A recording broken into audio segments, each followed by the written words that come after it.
And Mr. Brooks, I presume you're ready for your opening statement?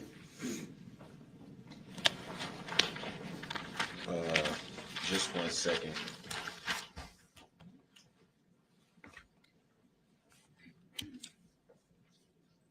And for the record, I don't consent to that name, Your Honor.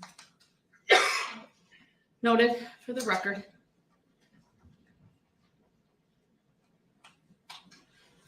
I intend to have the jury brought out. I presume you're ready to go?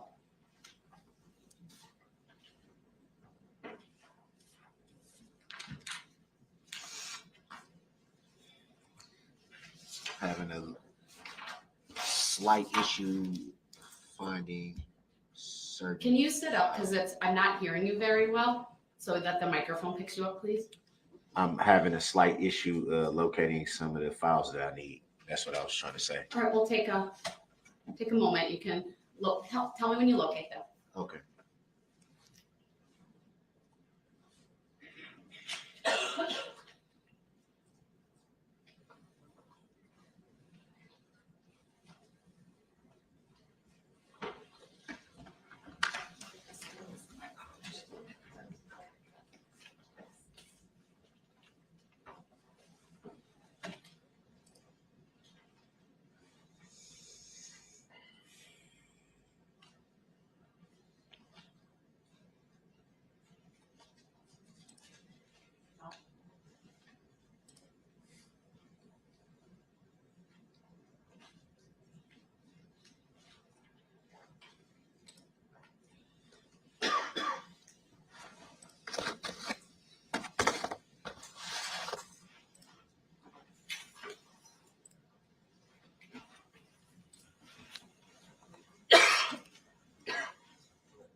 Your Honor, I have a question. Go ahead.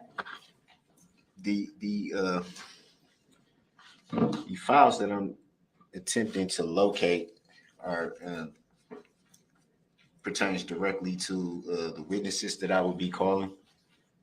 I'm not sure what witnesses are here today. Well, let's do this. I'd like you to at least do your opening statement, bring the jury and do that. We'll give you an opportunity to look again. I can have the state write down who's here.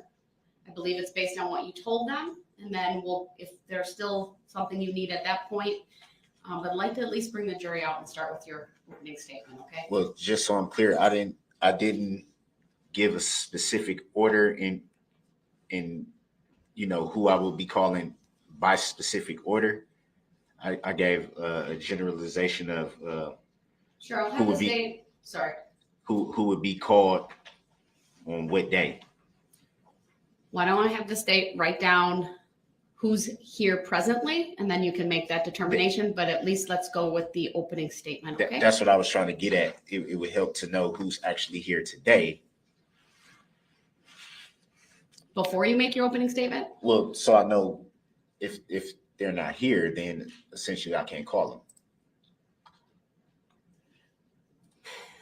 Let's address that after. I'll have the state write down who they know to be here now or who's coming this afternoon, because there might have been people here this morning. I believe they're still here, but I'll let them write that down for you so you can better prepare. But at this point, I would like to bring the jury out for your opening statement. I presume you're going to give one. I am. Okay. Then Yeah. I'll have the jury brought out, okay? Subject matter jurisdiction. My prior written decision stands. I will not be addressing that further. Your objection is noted, and I will be continuing with the trial. Is it verified proof for the record? Sir, I don't believe I need to do that, or that the state needs to do that as well. I believe your statement about that is a misstatement of the law, and I do not intend to pursue that further. Can you show me lawful law that says that? I gave you a written decision. I have done that. Can you show me lawful law that verifies that Sir, for the record? I gave you a written decision. that I accepted for value in return for value. And that's how I'm going to answer that. So let's not verified proof. We still aren't. Sir, there is no requirement in the law that the state or the court establish that. So actually, there is. Actually, there is, Your Honor. Subject matter jurisdiction has to be proven for the record. Has to be proven. Has to be proven. You know that just as well as Mr. Brooks. You know that. Please do not make statements that mischaracterize the law. You know it has to be proven or that for the impugn record. the integrity of this You court. know it has to be proven and the on the record. Here.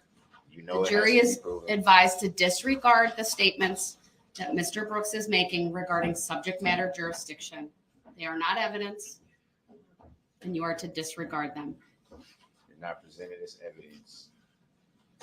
Just has yet to be proven for the record. The jury will disregard the incorrect statements of the law that Mr. Brooks is stating. Where's lawful law that is incorrect? Mr. Brooks, please. I am going to read one instruction. Thank you, everyone. Please be seated. The defendant will now make an opening statement. The purpose of an opening statement is to give the defendant an opportunity to tell you what he expects the evidence will show so that you will better understand the evidence as it is introduced during the trial.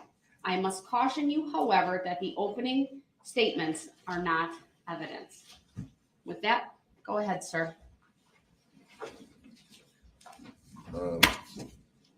Obviously, I don't have any rehearsed or well-prepared speech, so I'm just going to speak from the heart.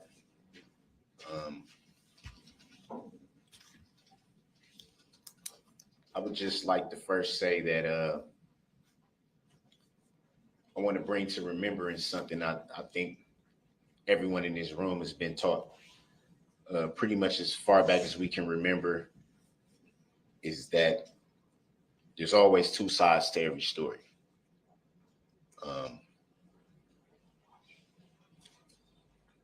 And for so long now, roughly a year,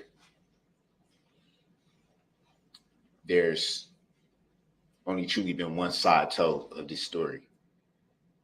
And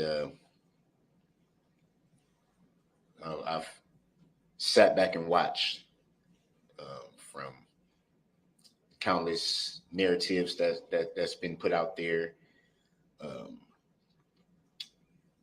the way this incident has been portrayed at times, and finally everyone getting a chance to get the full story.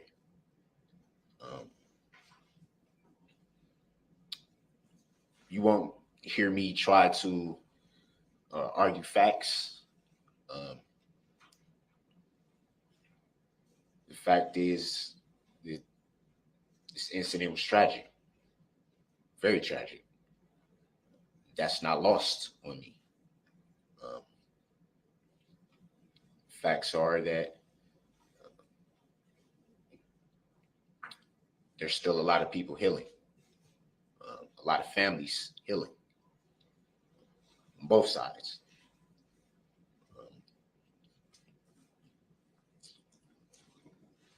And when I'm confident that the evidence will show, sorry, I'm getting a little emotional. When I'm confident that the evidence will show is that this incident was not planned. This incident was not intentional. And this incident was never even thought about.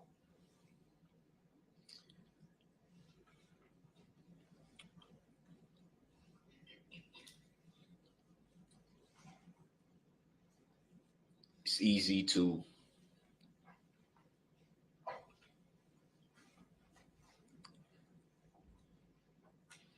I'm sorry. Give me a second.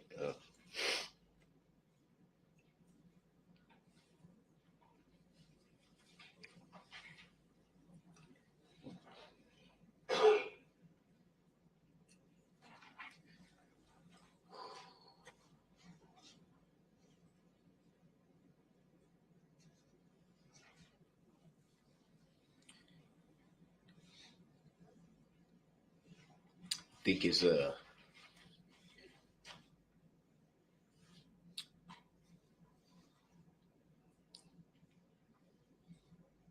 easy to look at the magnitude of something like this and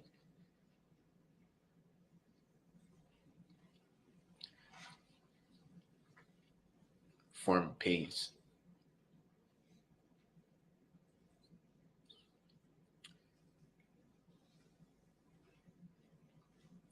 I think it's easy to disregard a lot of factors.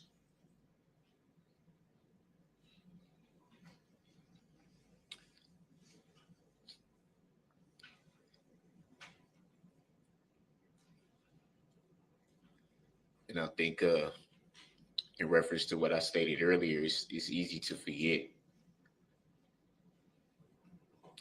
the other side of the coin.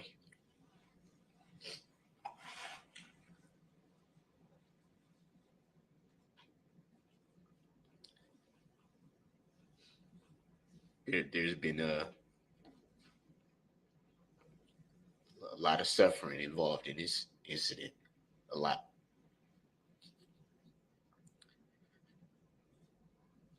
Obviously, um,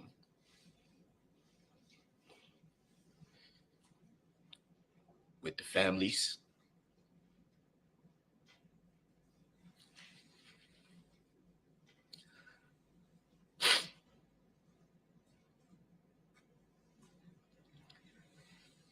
with the community,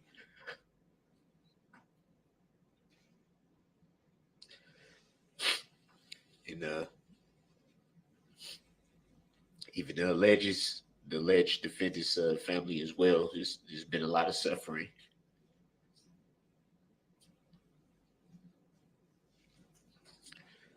a lot of misunderstanding,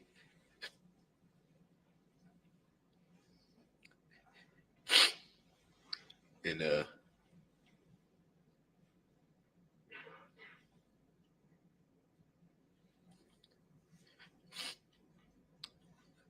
I just want you to keep in mind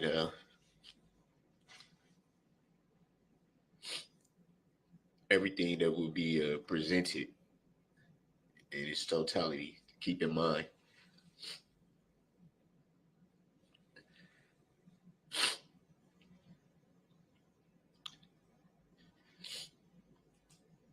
The power that you have.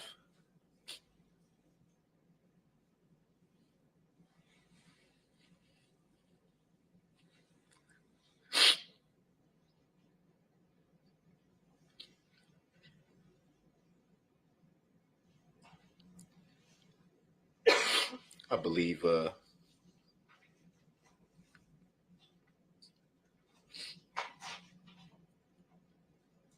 that should escape your knowledge.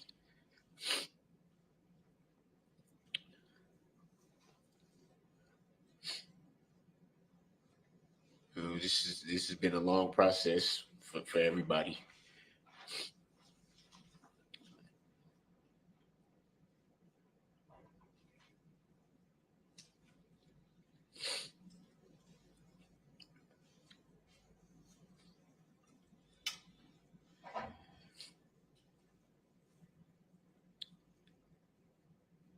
And what I believe is when it's time for you to make your decision, all of you,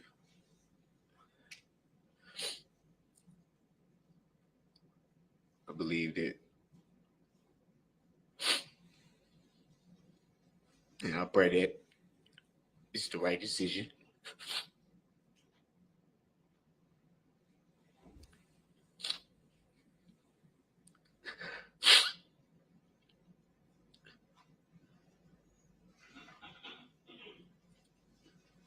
That all the factors are weighed.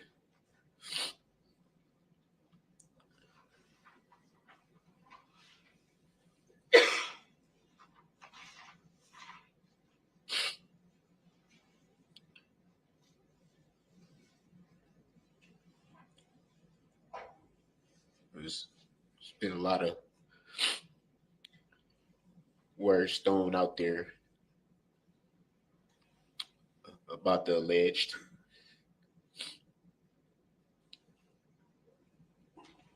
A lot of speculation, a lot of ridicule.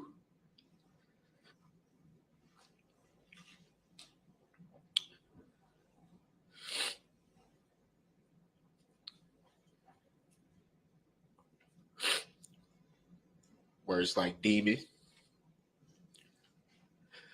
words like monster.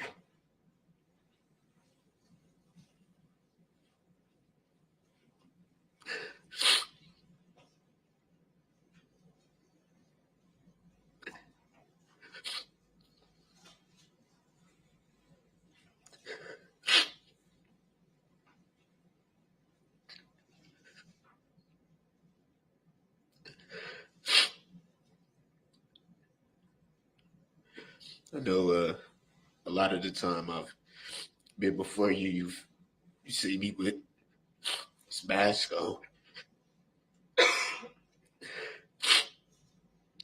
I've had my reasons for that. But I feel now is the time to, it's important that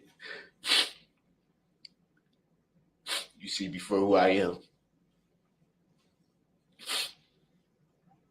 No mask, for who I am. I think this is the moment for that.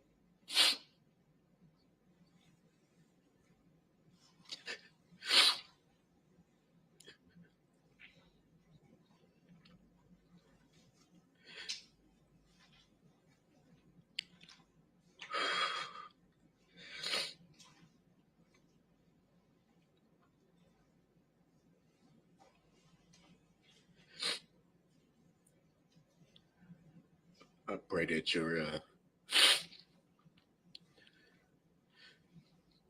eyes and ears remain as open as possible.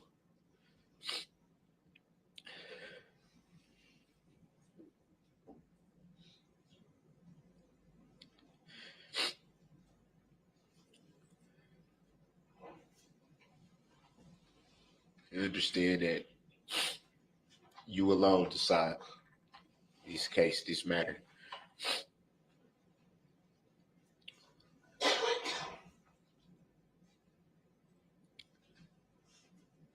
The power is in your hands, all of you.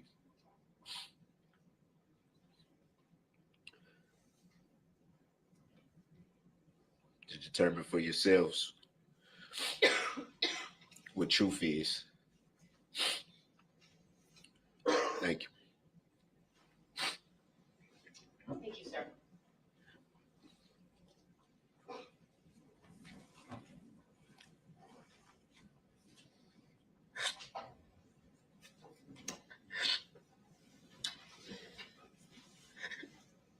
And do we have their writing materials available? All right, thank you. Mr. Brooks, you ready to call your first, would be your second witness, actually.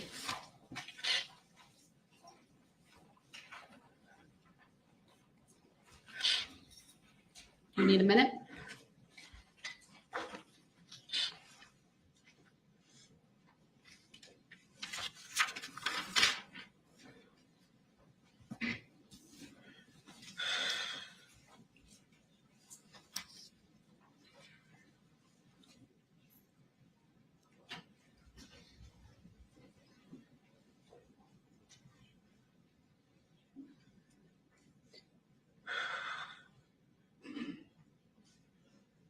I'm going to take a short break. I'll rise for the jury, please. We'll be with you shortly.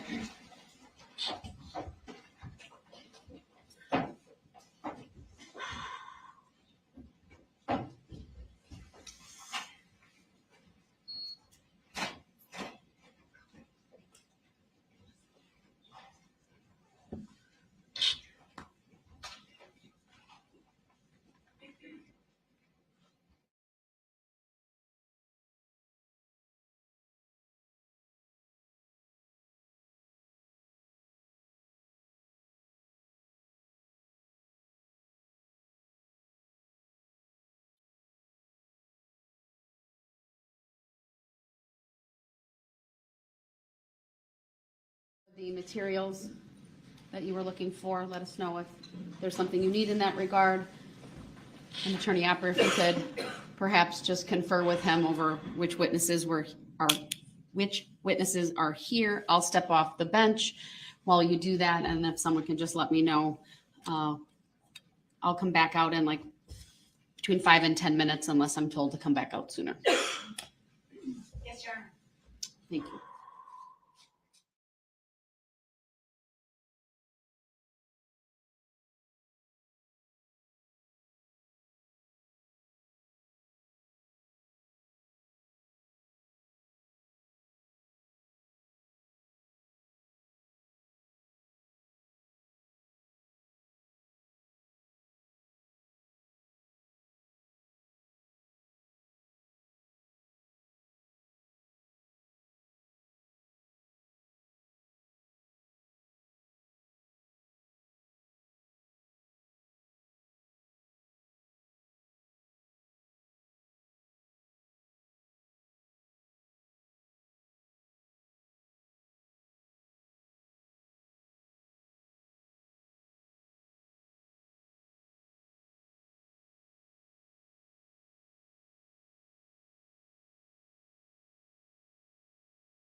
All right, thank you. Please be seated. Mr. Brooks, have you found what you were looking for? I'm just gonna go with. I'm just gonna work off the list of the people who's here, Okay. if that's fine. All right. You know who you're going to call first? We'll have that person ready. Yeah. Okay. You want to let us know so that the state can assist with that?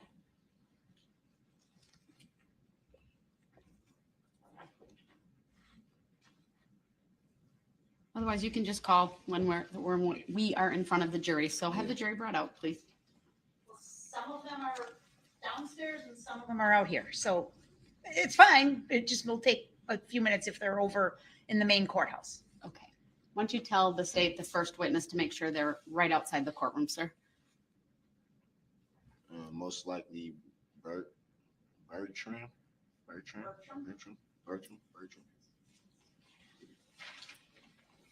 Most likely. Do you want to give us two names and we'll have two people out there? I just want to make it go smoothly, sir. That's all. Since I'm working off this list, I wasn't expecting that to be first. Who do you want to call first? And we'll see if they're here. Well,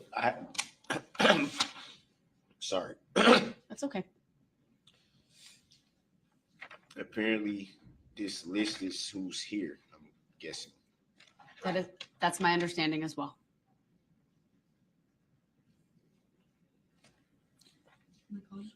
Not yet. Okay.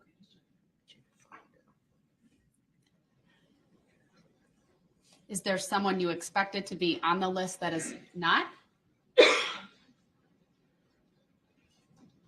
Kinda. Do you want to make a record of that? Do you want me to address it in any way? No, not right now. All right, well, then I'm going to instruct the jury to come out and then you can call your first witness.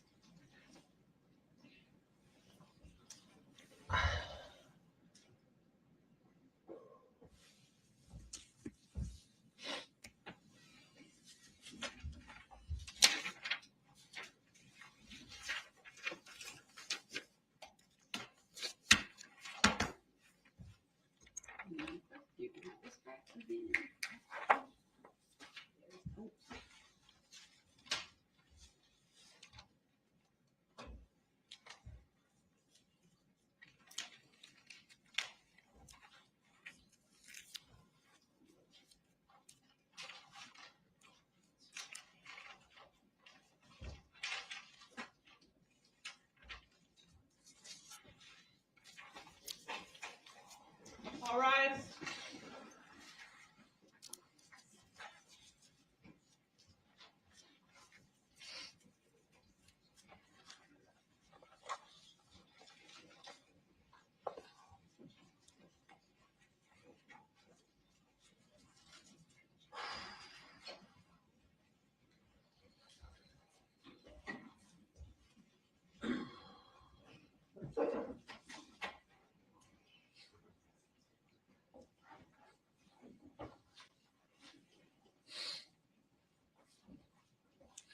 Thank you, everyone. Please be seated.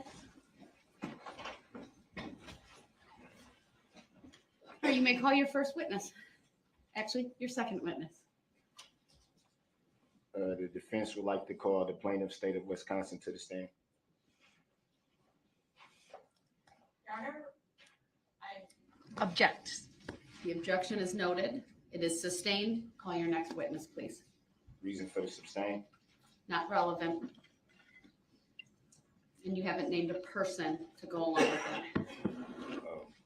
The subpoena was accepted, Your Honor. I'll take the issue up outside the presence of the jury if necessary. Call your next witness, please. Well, I would like to make an oral tennis motion to dismiss for failure to appear by the plaintiff and for failure to state a claim from which relief can be granted. I will take that up outside the presence of the jury. Next witness, please. So is the state not present? Mr. Brooks, I'm not going to address that any further. while the jury's present. I'll take that up outside their presence. Call your next witness, please.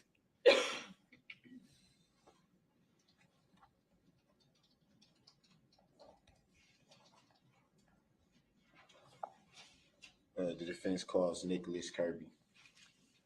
All right. Nicholas Kirby.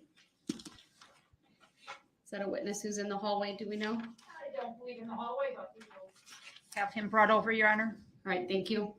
It'll be just a moment or two while we wait for that witness to come into the courtroom.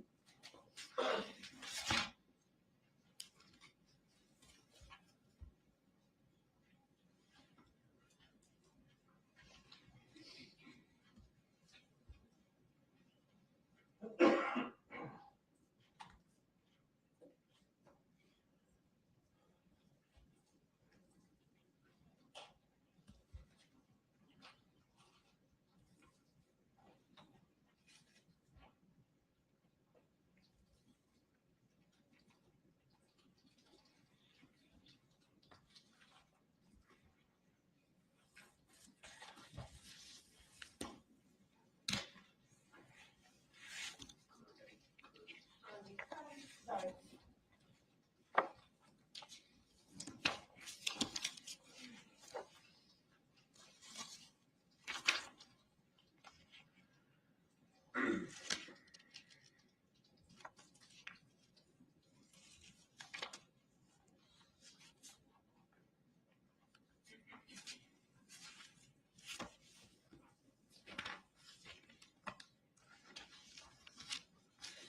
Sir, would you please make your way to the witness stand? It is up one riser to my right. When you get there, please remain standing. Raise your right hand, and my clerk Teresa, who's across from you, will swear you in. Do you solemnly swear that the testimony you're about to give shall be the truth, the whole truth, and nothing but the truth, so help you God? Yes, ma'am. Thank you, sir. Please have a seat. The first thing I will ask you to do is to state your first and last names for the record, and then to spell each. Go ahead. First name Nicholas, last name Kirby, Nicholas Kirby. Great. Thank you. Go ahead, sir. Your witness. Good afternoon, Mr. Kirby. How are you today? I'm here. What do you do for a living? Mostly temp work. Do you recall the events of November 21st of 2021? All too well. And what were you doing that day? What time of the day? Around 3 o'clock-ish. 3 o'clock-ish. Around 3 o'clock-ish, I was walking with Corey around Waukesha. Earlier, well, yeah. And you made reference to walking with Corey. Who is Corey? Corey is a friend of Miss Patterson's. And would it be fair to say that it's also a friend of yours? Mutual friend, yes. In reference to Corey? Yes. And what were you doing? Walking around Waukesha, she was waiting for Miss Patterson to get done meeting with Mr. Brooks. You, At 3 o'clock? around 3 o'clock-ish. Around that time, I had advised her not to go meet with Mr. Brooks. You made reference to Mr. Brooks. Who's that? That would be you. And why would you say it would be you? That's you. Because that's your name. And you were privy to that information at the time? I was privy to the information about you about a week prior to this incident. About a week prior.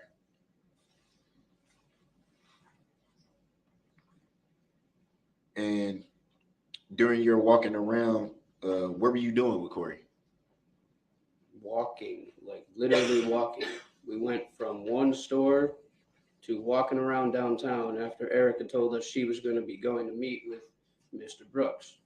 That would be you. I had advised her not to do it because it was a bad idea, and I was in fear for her safety.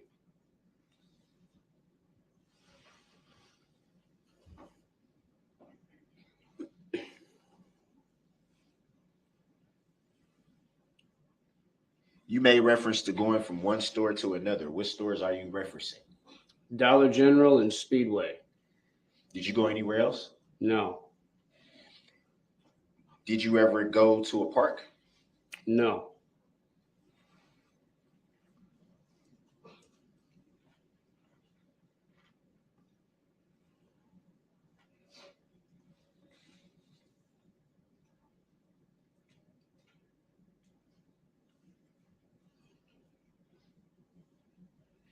You made reference to knowing about a Brooks a week prior to these events, you said? I didn't know everything about him. Miss Patterson had showed me his rap sheet, if you will, and a picture of him, and that was about it. I had heard prior I'm going to stop the witness unless you want him to go there, not to discuss what may or may not be conduct of Mr. Brooks prior to November 21 of 2021. With that understanding, go ahead and ask the next question.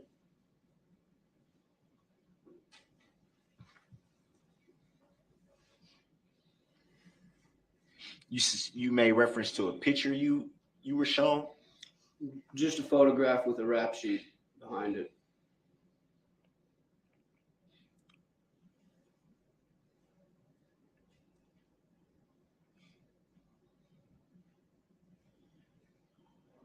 And at some point, did you and your mutual friend Corey meet up with Miss Patterson? Yes.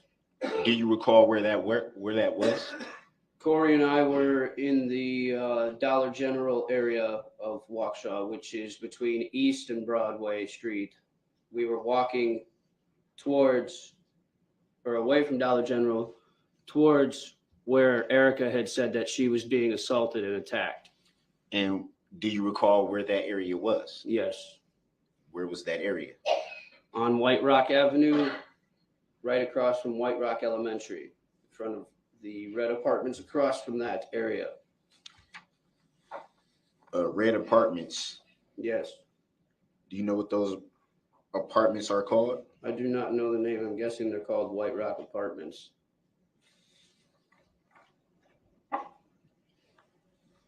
And do you know if there's a park in that immediate vicinity? There is a park there named Frame Park, yes. Did you ever go to Frame Park? No. We were in that area near the park where the elementary school is and the apartments are.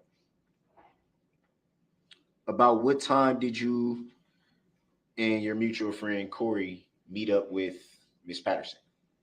Miss Patterson called me and said that she was, About what time was the question? About what and time? I'm getting to that. I'll direct the witness answer his question specifically. What time? Honestly, around what time the parade started. I would have to say like dusk. I honestly don't wear a watch, so sorry, I don't remember the time. But if I had to put it at a time, I'd probably say about 4:35-ish.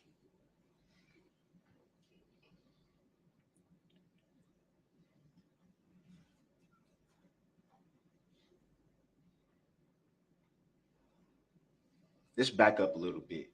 Around what time did you and your mutual friend Corey first hook up that day?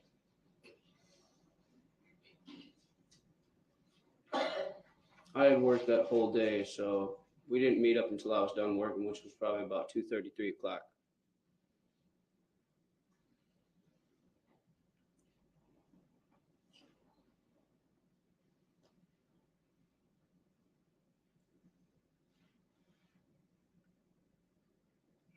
And at some point, you received a phone call from Miss Patterson? Yes.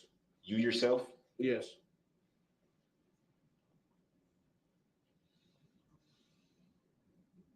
And then at that point, what did you do? When she told me that she was in trouble and she needed help, I went to her aid, which means I took off from where I was near Dollar General and ran to where she told me to go.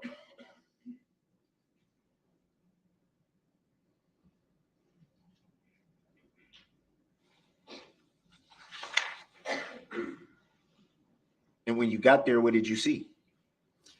When I got there, well, halfway towards White Rock Elementary, I stopped a police officer at a barricade and I let him know that a woman was being assaulted in a vehicle. And do you recall giving a description of who may have been assaulting your friend? No, Why not? because at that point in time, the description didn't matter. I had the identity of the vehicle.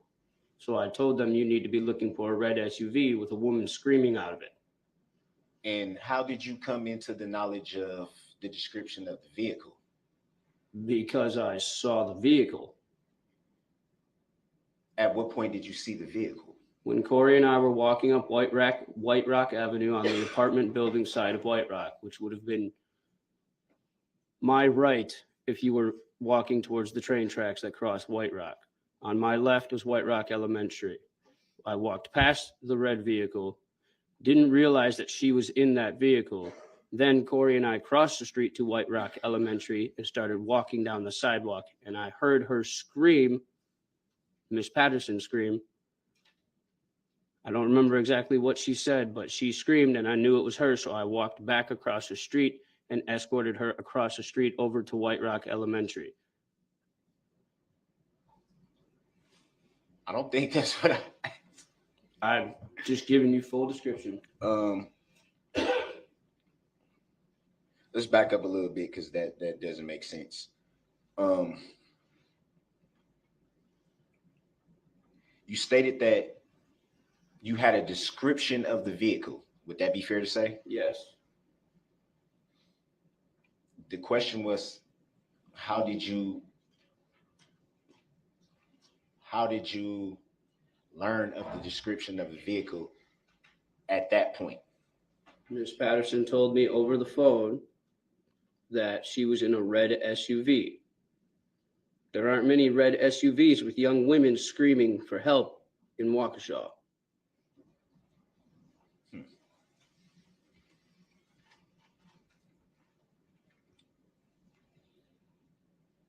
So I'm assuming,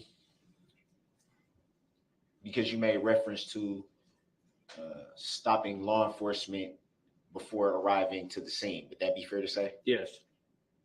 So I'm assuming somewhere in the time of you stopping the law enforcement officer to report what you were being told, and then actually walking past the vehicle as you said you did, and then hearing this and all this, did you give a full report to law enforcement? At the time when someone was in help and needed help immediately, absolutely not. I said, there's a woman being attacked in a red SUV. You need to call for backup now. And then you just ran. And then I away? ran towards the person that needed help.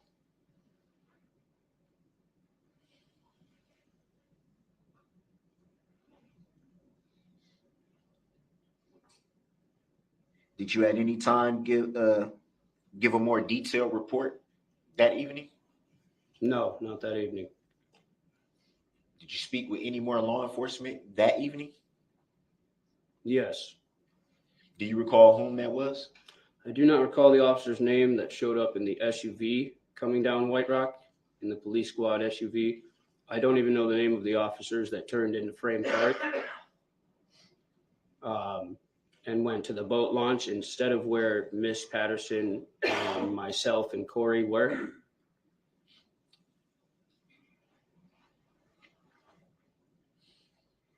But yes, I did speak to an officer. How did you come into the knowledge of where officers turned and went? Because me, Erica, and Corey were arguing with Mr. Brooks on the side of the road of White Rock, right in front of White Rock Elementary. And the officer that I had stopped at the barricade when we were coming to Miss Patterson's aid had radioed for backup, and obviously given them description of the vehicle that I had described to them, the red SUV. That backup came, but they went to Frame Park. They did not go to where we were on White Rock. Any idea why they went to Frame Park if you specifically told them a description of a vehicle and where it was located?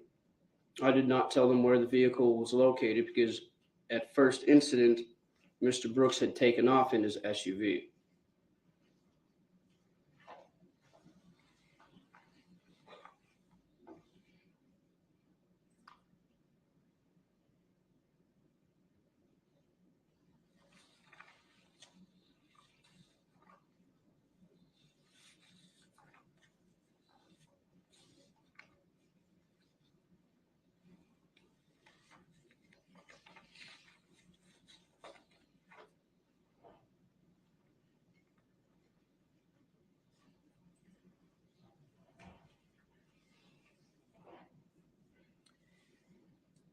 In the police report, and is it fair to say that the officer that took your report was writing down what you told them? Do you mean the officer that I alerted about the trouble in the SUV? Well, let me back up. On the next day, the 22nd of November of 2021, did you speak with a detective at that time? Yes, I did. And during that interview, were they writing down what you were saying? Believe so, yes, but I believe it may also have been recorded on tape. I'm not sure.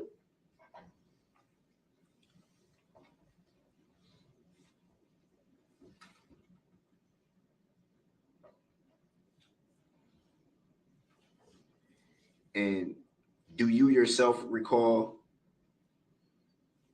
stating to the detective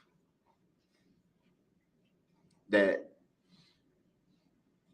your friend Miss Patterson was being assaulted somewhere near the area of White Rock School? Objection, lady. Overruled. He may answer. I'll just caution Mr. Brooks about leading questions since it's his witness, but this particular question you can answer. Yes, I mentioned that I had received a phone call from Miss Patterson and that she was being assaulted while in a vehicle. At any time, did you identify White Rock School? I identified the street, which is named White Rock, the apartment buildings, and the school as well as Frame Park. So you did identify Frame Park. I identified the entire geographical area.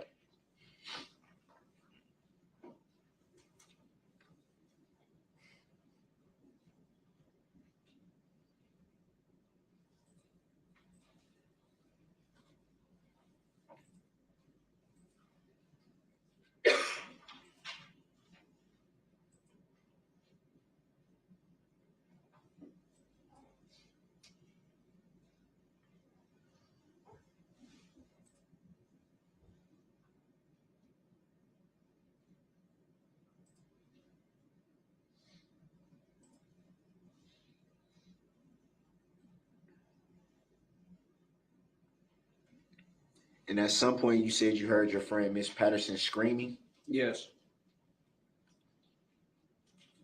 And do you recall what she was screaming?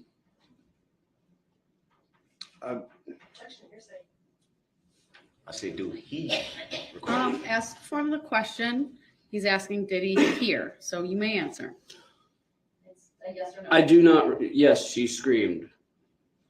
Do I remember what she was trying to say? No, I'm guessing it would be help. I'm in trouble. I would assume that that's what a person would scream when they're in trouble, is for help.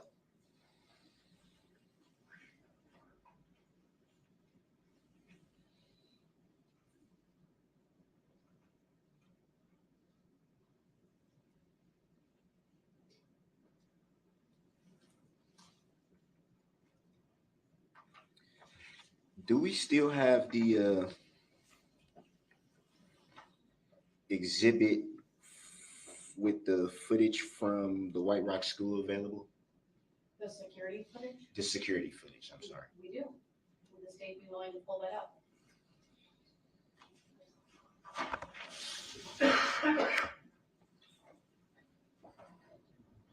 guess I need the defendant to identify which exhibit he would like us to publish. There's 3 and 4. Door 1 and door 2 is what I have. I'm sorry, you said do. Exhibits 3 and 4 have been received. One is of the White Rock door 1, the other is White Rock door 2. I believe those are the videos you're referring to. Let's try door 2. Okay, that's exhibit 4. Let's just put it up for the witness initially, make sure it's the one Mr. Brooks wants. I appreciate the state with their assistance. Can you see that on your monitor, Mr. Brooks? Is this the one you're looking at? Yeah, I can see it. I believe there's 2 clips from this, but go ahead.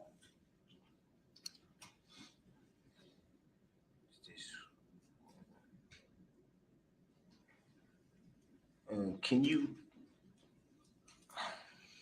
This one is roughly 7 minutes, so I would need a little bit of it played, if possible. It's been received, so go ahead. It'll be published, so everyone can see. Well, before it's published, can you show it to the witness? That's fine. We'll just play for the witness then. I'm sorry, I should have said that before. It's playing, so we'll let it go. Let us know if there's a point where you want it stopped. Okay.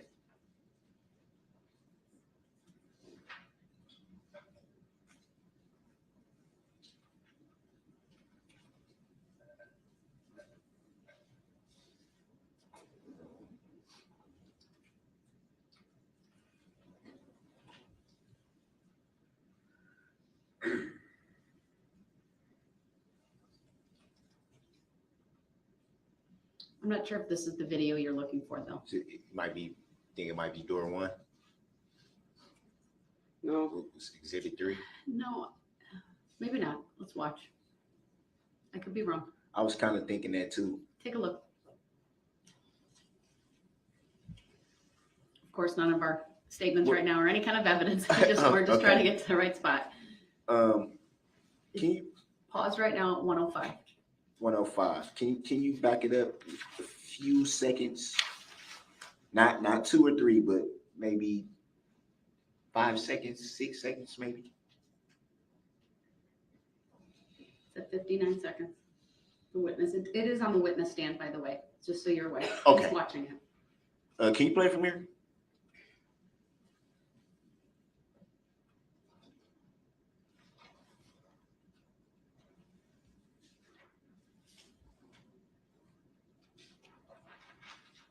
I don't think it's playing. It's playing. Oh, okay. Pause right there. From what you can see in this video, do you see anyone get in or out of the vehicle that you see on your screen? Miss Patterson has just exited the vehicle. Just for the record, the video was played. It's exhibit 4 from 56 seconds to 1:21. Go ahead. I didn't hear the answer. Miss Patterson was the one that exited the red SUV. You saw someone exit. Yes. Can you wind it back? To what? Again? You want it back to 56 seconds? No, to 105, where it was paused the first time. Okay. Thank you for attempting to do that, Ms. Gussie. It is paused at 1:05.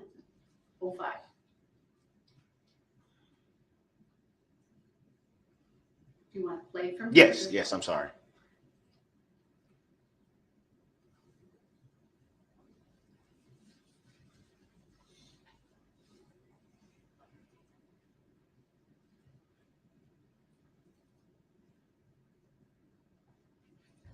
Pause.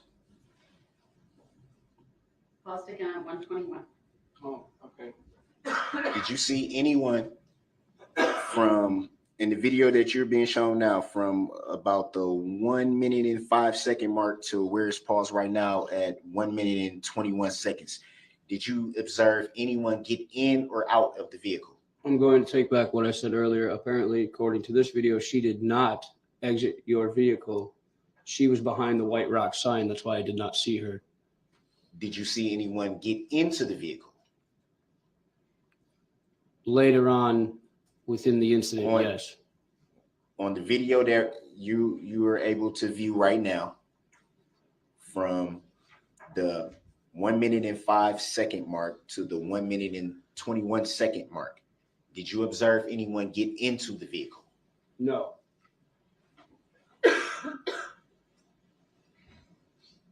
Can you publish for the jury? You want to replay it again? Yes. Go ahead. We'll start at the, close to the minute mark as possible. Again, is that where the defendant would like it started? Is What? this- Around the 105, around that area. 105, exhibit 4. I know we have to wait for the jury, right? Right, Okay. and then you want it to the minute 21 mark again? Yes, All right, if go I ahead. may. Go ahead.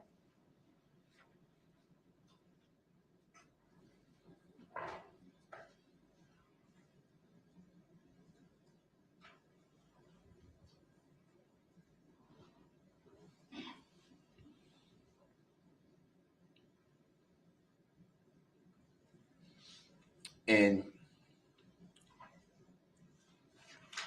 at that time, were you already en route to where you believe your friend was being assaulted at? Objection calls for speculation. This defendant has not even put this witness at this location at this time. He's just having him testify about what he's seeing in video. I understand the objection. It's sustained. Please establish some foundation for this witness being present at that location. For Were you- more information about the incident. Were you present at this time? We were on White Rock Avenue, but we were not in the general location of the school as of yet, as of that point in time. So to your recollection, you didn't see anything that you're seeing right now or on this video. You did not see the day of the incident? No, I definitely saw Miss Patterson in a red SUV that day. Did you At see? this specific time, no. Because I was down the road on White Rock talking to an officer who was manning the intersection of Hartwell and White Rock and reporting at that time.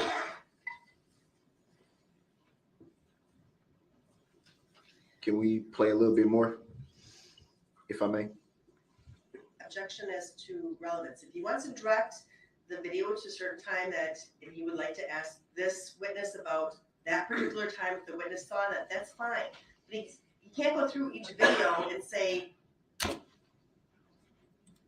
and ask general questions. There's only been one video that's been shown. I'm going to give Mr. Brooks some leeway on this. The video is to be played from this moment, and then Mr. Brooks tell us when you want it to stop. Okay, what I'm attempting to do for the record, Your Honor, is, Just play the video and you can ask your question. all right, Go ahead.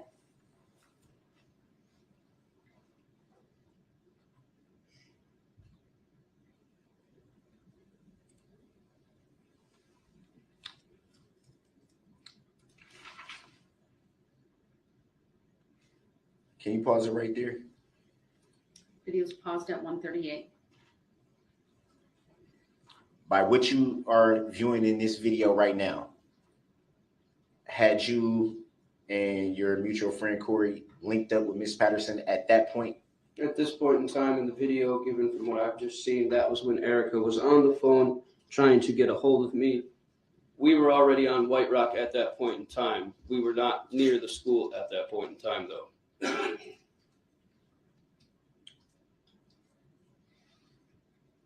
So that was when you would, to your recollection, that's when you would say the phone call to you was made? One of the phone calls, yes, she made multiple phone calls to me. I think probably about 6. I had been having issues with my phone that day, so it had been turned on and off multiple times. The final time that it was turned on was when I picked up her phone call, and she said, "I need help. I'm in trouble. Come help me. I'm being assaulted." You just That's when I made left. you just made reference to that point in the vehicle being. I'm sorry. Oh, I'm so drained. That point in the video was when you made reference to that point in the video being when you received the phone call. Yes. A phone call out of A- multiple from her. That's fair, a phone call.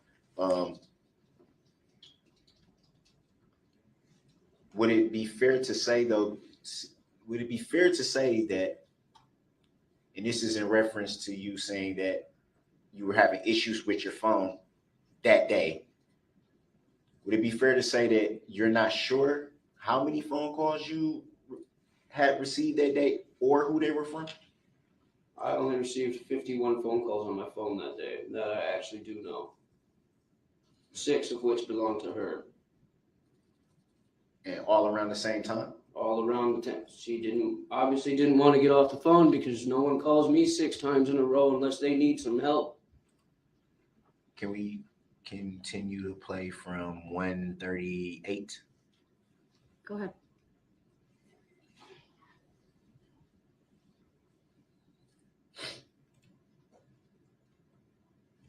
Can you pause right there very quick? Paused at 1 minute, 47 seconds. Do you see in this video your friend Miss Patterson walking back in the direction that she had just come from? I see her on the phone talking to someone, which I assume would be me, telling me where Mr. she. Kirby, I need you to answer the specific question that's being asked at the moment, okay? All right. Thank you. Yes, I see her on White Rock on the phone walking back in the direction she was originally. Again, Your Honor, I Coming can object from. to this line of questioning unless the defendant can put this witness there. I don't know what the relevance of this testimony is. I didn't even The see that. exhibit has been received, it's been published previously. Absolutely. So I'm gonna give Mr. Brooks some leeway here, overruled. I would like you to get to where you need to go though. That was the next question. At this point in the video, had you yet come into a range where you and your mutual friend Corey, had you yet come into a range where you can see Miss Patterson at that point? Corey was the one that spotted her first. Could you yourself see her at that point? I heard her scream. That's what caught my attention. And you made reference to that scream being heard from inside the vehicle. Would that be fair to say? Yes, because that's where she was when she called me. And I was still on the phone with her while going down White Rock Avenue. Even while I was talking to the officer, I said, "I'm on the phone with her right now. I'm trying to figure out where she is. Can you please call for backup?" So we continued down White Rock to look for Miss Patterson.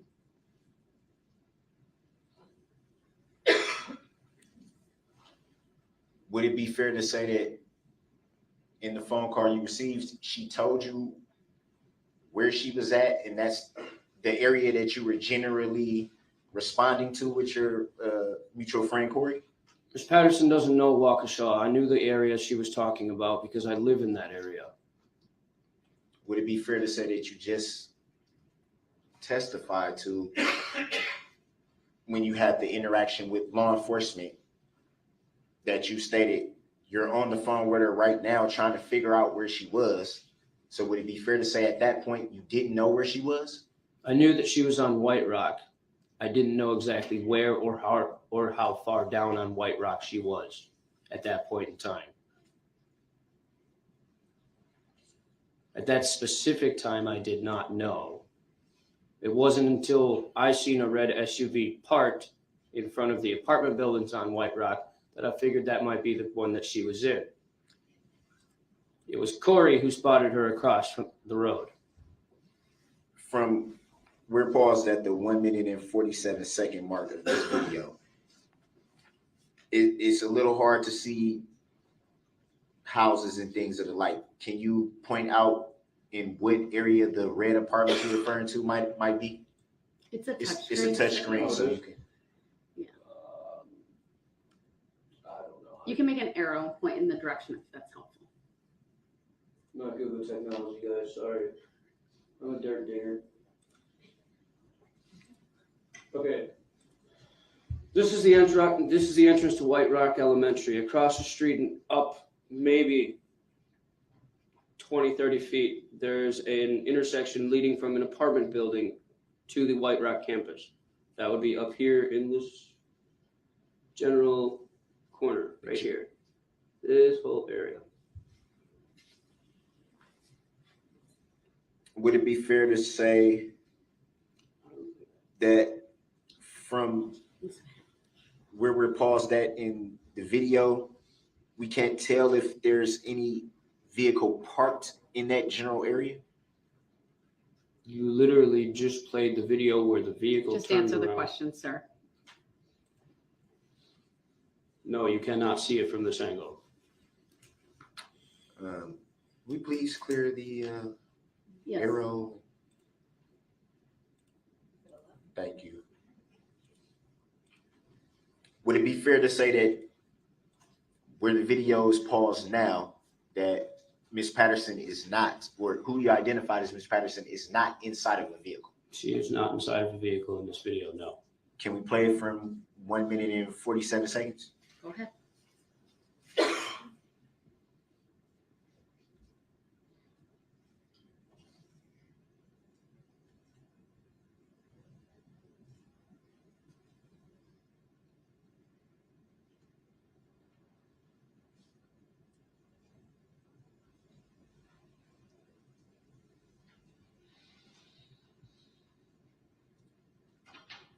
Pause there. At this point, had you come into a range where you can see Ms. Patterson at that point? No. The record video's paused at 2:13. I'm sorry. I It's all right. 2:13. Keep going.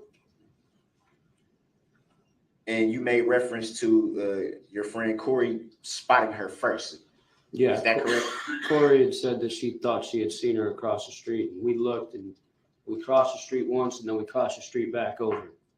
Then we crossed again for the final time. That was until later when the incident with Mr. Brooks took place. And at this point, walking with your friend Corey, had she alerted you to spotting Miss Patterson at that point? She said she's over here. She must be out of his car now or something. She said something along the lines of that. So we went across the street and there was Miss Patterson hobbling down the street with a boot on her leg. You made reference to your friend Corey saying she must be out of his car now. Do you know, as you were walking with your friend Corey, do you know if she observed Miss Patterson being in a vehicle at that point? She was with me when the phone call came. So I assume that when someone tells me that they're in a vehicle, then they are in a vehicle. That does not mean that they would be in a vehicle by the time I got there. I was on foot and I wasn't walking, I was running. Can you play it from 2:13? Hard to see that in that quarter.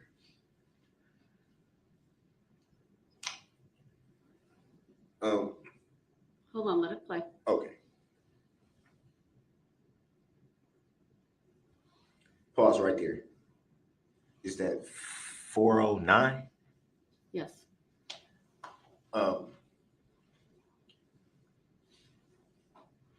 Would it be fair to say we see some individuals walking right here? Are you able to see that in the video? Yes, I can see it.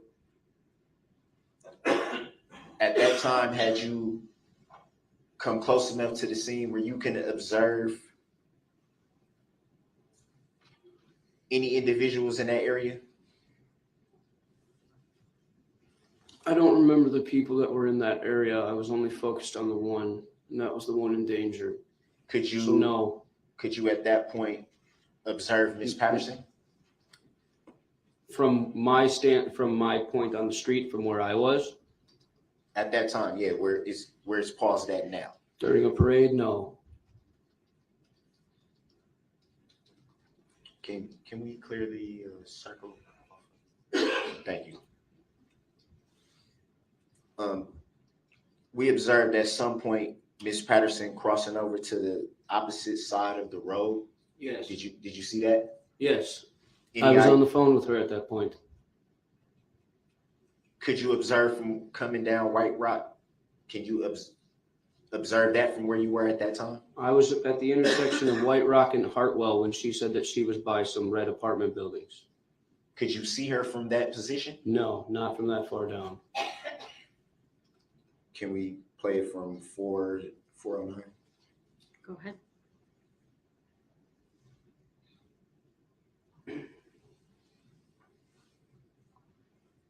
Pause right there. Pausing at 4:18. 418, I'm sorry. Go ahead. You see the two individuals here? Yep, Do you know who those individuals are? that's me and Miss Corey. So at 409 to 418, you were able to come into view of Miss Patterson at that point? No. I wasn't. I was on my phone trying to call her back to find out where she was. Can we clear this circle? Thank you.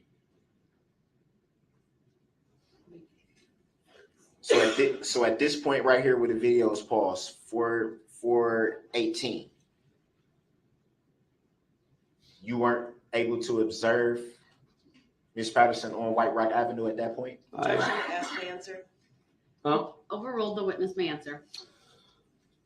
I was not looking ahead of me. As you can tell by the video, I was looking at my phone trying to call Miss Patterson back because she was not answering her phone. That scared me. So I told Corey to keep an eye out, look for her as I tried to keep calling her. When I looked up and we got past the White Rock Elementary School sign, that was when I seen her. Would it be fair to say that judging from the video, the White Rock, let me back up. Are you referring to the sign right here that says White Rock Campus? I'm referring to where the end of the school building itself meets the driveway or the road that's there. There's a turnoff road. I apologize. Can we take that X from next to the White Rock Campus sign? So can you point to exactly what you're referring to? Where that intersection is, where I just drew that little X, that intersection cuts across from the other side of White Rock to the other side and leads to a road, but also there's the frame park area there, and I believe there's a boat launch there somewhere. I don't know. And at that point, you were able to observe Miss Patterson. I observed her walking when Corey had told me that she had seen her. And so we grabbed her and started to leave to turn around.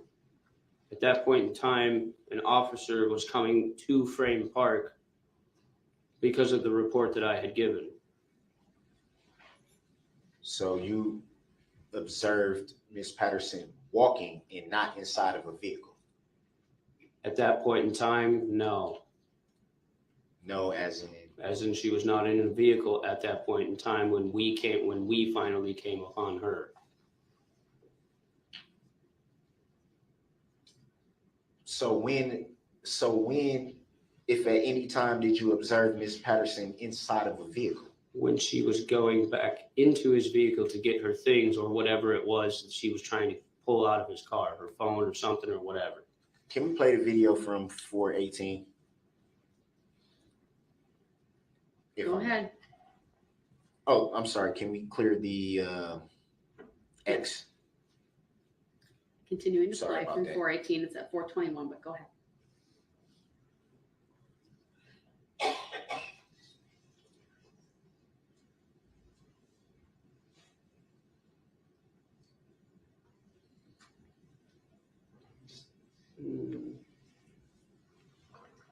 Pause right here.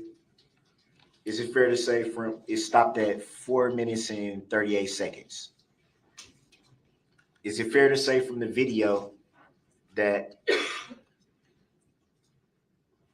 two people right there are crossing the road? Yes. And do you know the identity of those two people? That's me and Miss Corey. Would it be fair to say that at that time you observed Miss Patterson? That was when I first noticed the red Jeep or red SUV, whatever you want to call it, across the street. We had zigzagged up White Rock, going from one side to another looking for Erica. When we ended up on this side, the red SUV was parked in front of the apartment buildings. There was a tree here, and Miss Erica came from the passenger side of the vehicle around the back. That's when I heard her yell something. That's when I went over. You made reference to Miss Patterson coming from around the vehicle. Coming from the passenger side. So I had assumed that she had just gotten out of the vehicle. Do you know that for sure? If I didn't see her earlier when I was on White Rock or a vehicle earlier on White Rock, how could I know? Did you see her in the vehicle at that time? I seen her come from around the vehicle. I am not actually sure if she was in the vehicle at that point in time. Thank you. I was just going by what she said over the phone. Okay. So my understood. assumption is that she was in a vehicle. All right, next question.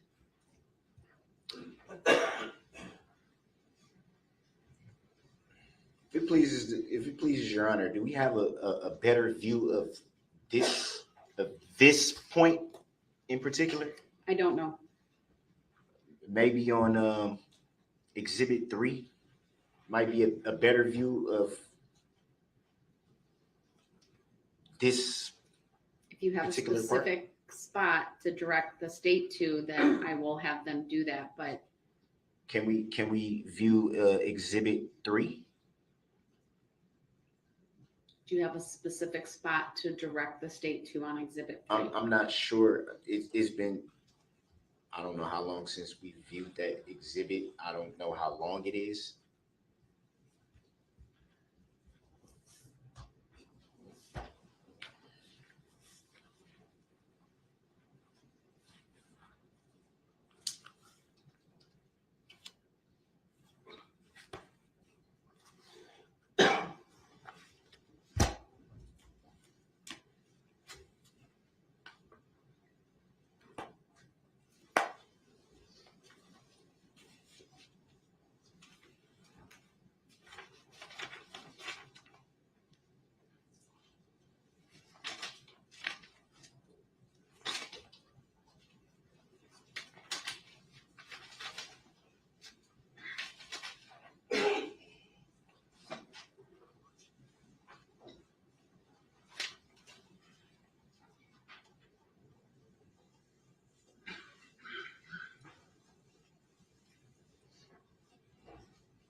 I'm just reviewing my notes. If there's a specific spot that you recall, I might be able to direct the state to that. But you'll have to give me a little more information. Okay. I think that's why I was stated about the length of the video. I'm pretty sure I would know the exact spot. I don't know how long that video is. It's towards the end of it. I know that for sure.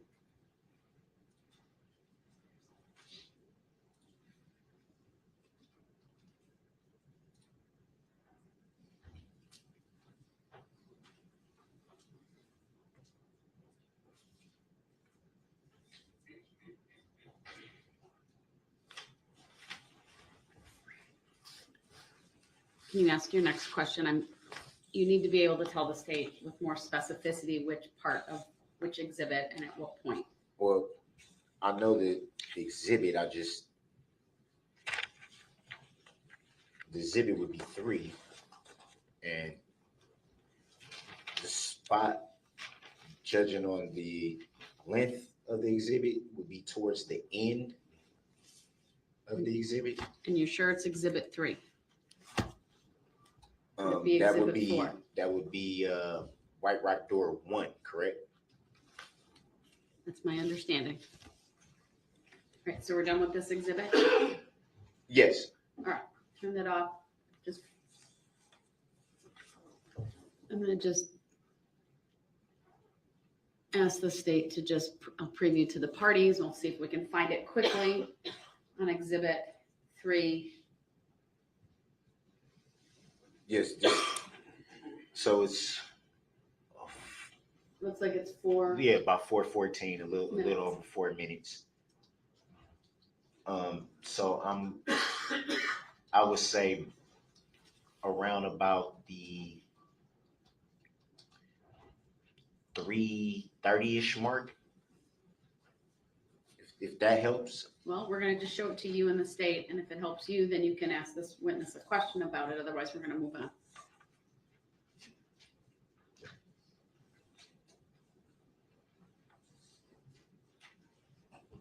I would say take it back to about 3:15.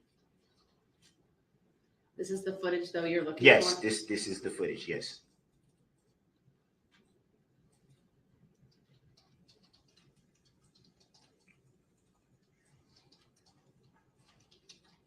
Is that where you want to start? Actually,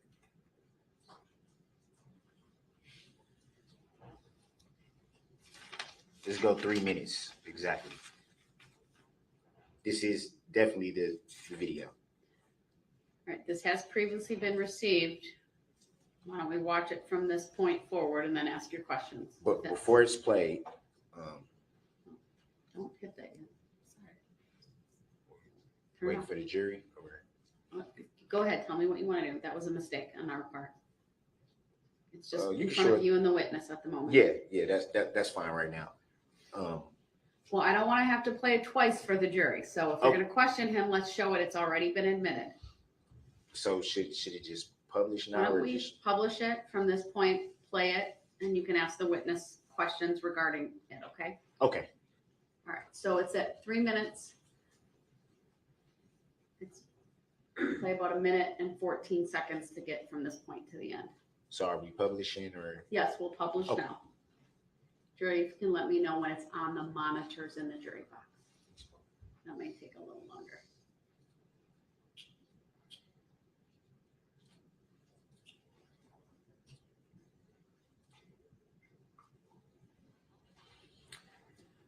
Do you right now it's paused at 3 minutes.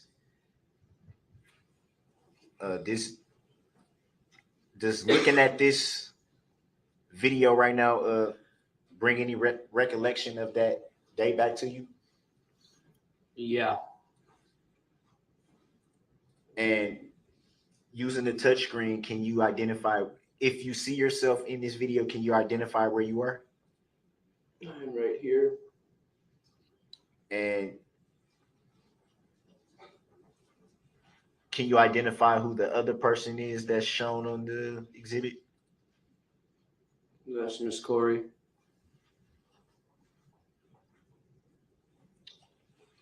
You can play from right Let's there. clear that first and then Oh, play. I'm sorry. Well, before we play, could you see from right there where you are? Can you see Miss Patterson, where her position is at that point? No. Can we play it from right there? Go ahead.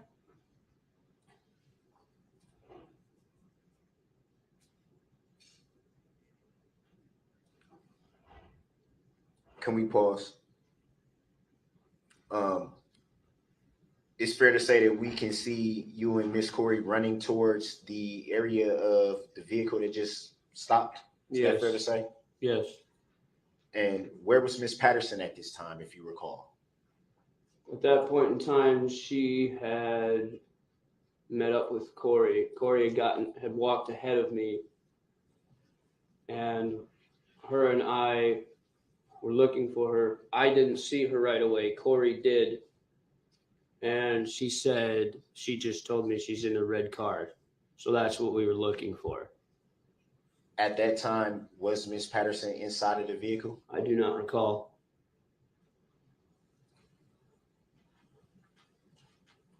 But what I do recall is the owner of the vehicle getting out of the vehicle, and that became my primary concern. Let's hold fast a little bit.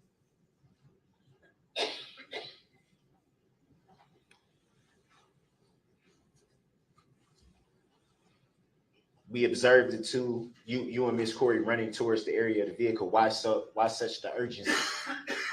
Miss Patterson is a mutual friend of ours. She said she was in trouble. I don't play around when people are in trouble. Can we play it from, it's paused at 3 minutes and 8 seconds. Can we play a little bit of it from there?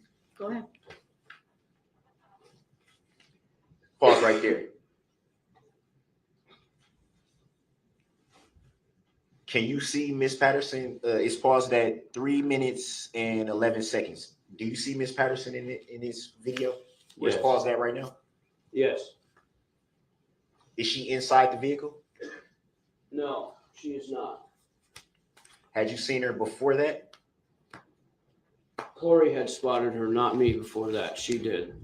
But it is fair to say that you're also in the area at I that am time, correct? not in this general frame, no. I'm Not- actually outside the frame. Not the video, but you are present on the scene. Would that be fair to yes. say? Yes.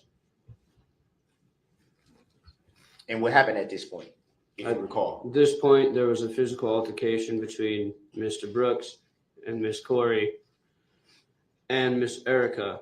I was more worried about Miss Patterson being hurt, so I went for her to get her out of the way. I stepped between them as best I could, and I told Mr. Brooks he needs to leave. He needs to get out of here. Does not belong out here. Do you recall if there was a knife involved at that time? No, that is a miscommunication. And I will clarify that.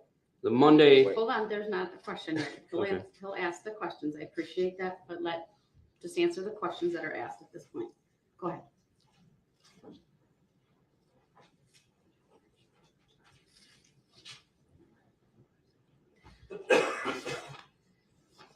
Did you at any point during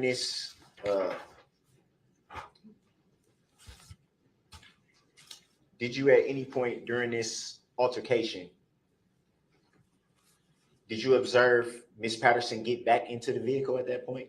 I observed her reaching into the vehicle for something. I don't know if she was grabbing a purse or something or whatnot. She was grabbing something of her personal property out of the vehicle Did you observe while her? this was going on. Did you observe her get into the vehicle? No. Can we play it from 3 minutes and 11 seconds, please? Go ahead.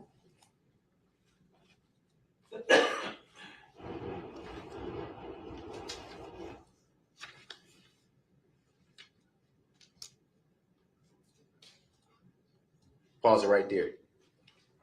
Did you see yourself come into the frame in this vehicle at that Yes.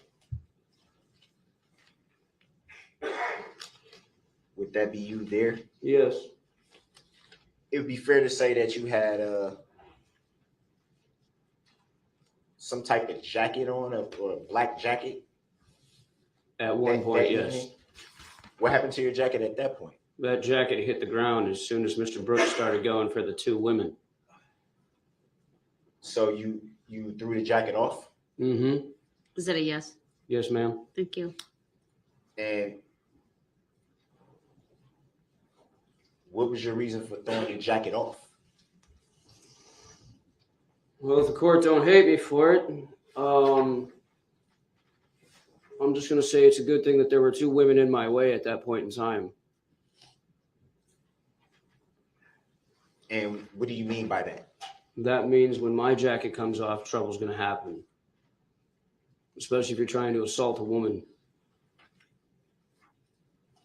in front of me. So that gesture was an aggressive gesture. Oh, that was a completely focused gesture. Well, you did make reference to, let me back up.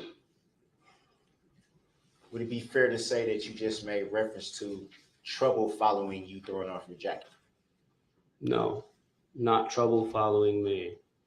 Well, maybe that's the wrong way to put it, but I'm There would confused be by your trouble. question. excuse me. Can you rephrase your question? Oh, I will. I'm sorry about that. You made reference to there being trouble when your jacket comes off. Is that fair to say? Yes.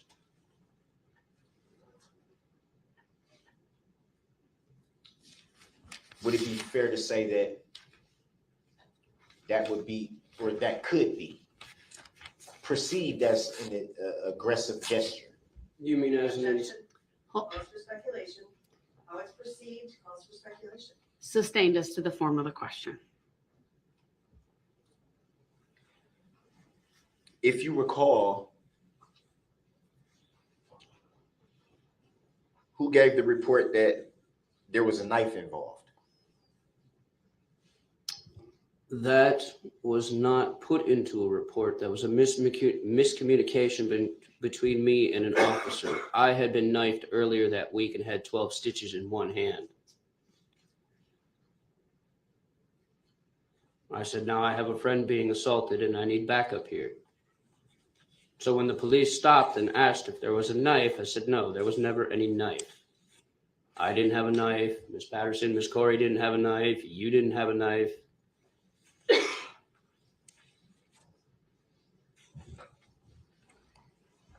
Did you get a chance to see the report that was taken by law enforcement from you? Well, I'm the one. You mean you're talking about when I was on White Rock going to Miss Patterson? No. The day of November 2020, the day of November 22nd, 2021. You made reference already to being interviewed by a detective, correct? Yes. And had you, after that, seen that report from that day? No.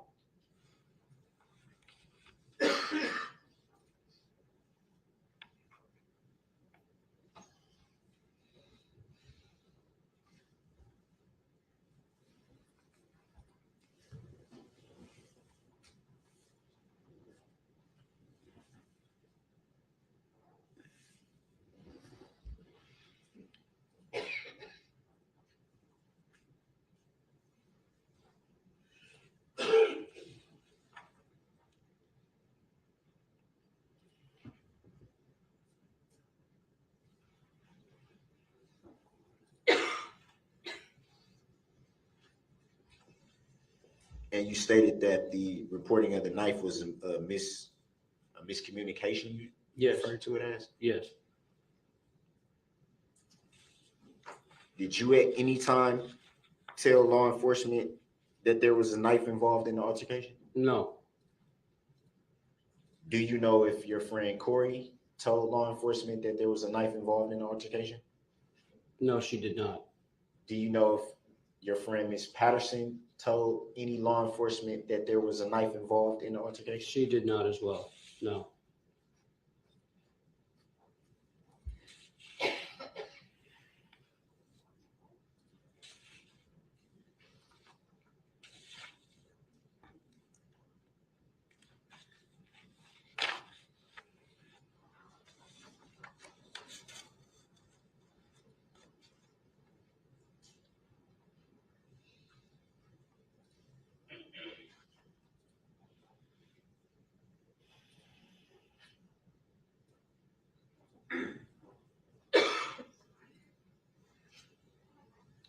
And how long before the incident on November 21 of 2021 had you known Miss Patterson up until that point?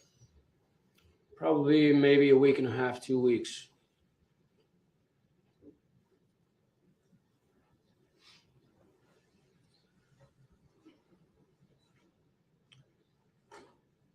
I want to back up to the phone call that you received from Miss Patterson. Okay. When she called you, did she give you a name of whoever may have been assaulting her? She didn't have to. She was meeting one person that day, and I knew exactly who he was because she had showed me his picture and rap sheet prior. Her child's father, the father of their 15-year-old daughter, is who she was meeting up with that day. And I told her multiple times, it's not a good idea. I have a bad feeling about this.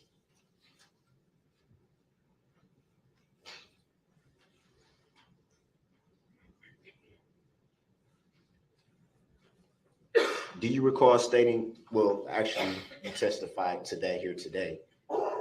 Do you recall stating that you walked past the red SUV that was parked?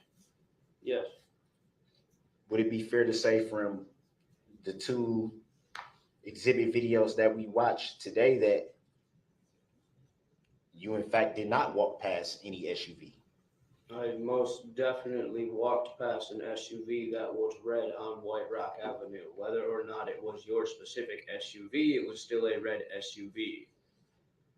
Up until this point, knowing Miss Patterson, I didn't know anything about the father of her child. I didn't know anything about his background except for what she showed me over the phone. Anything about his vehicle description, why would she need to tell me that? Is it fair to say that the video doesn't show you walking past any red SUV? If the Is video, that fair to say? if the video proves that, then yes.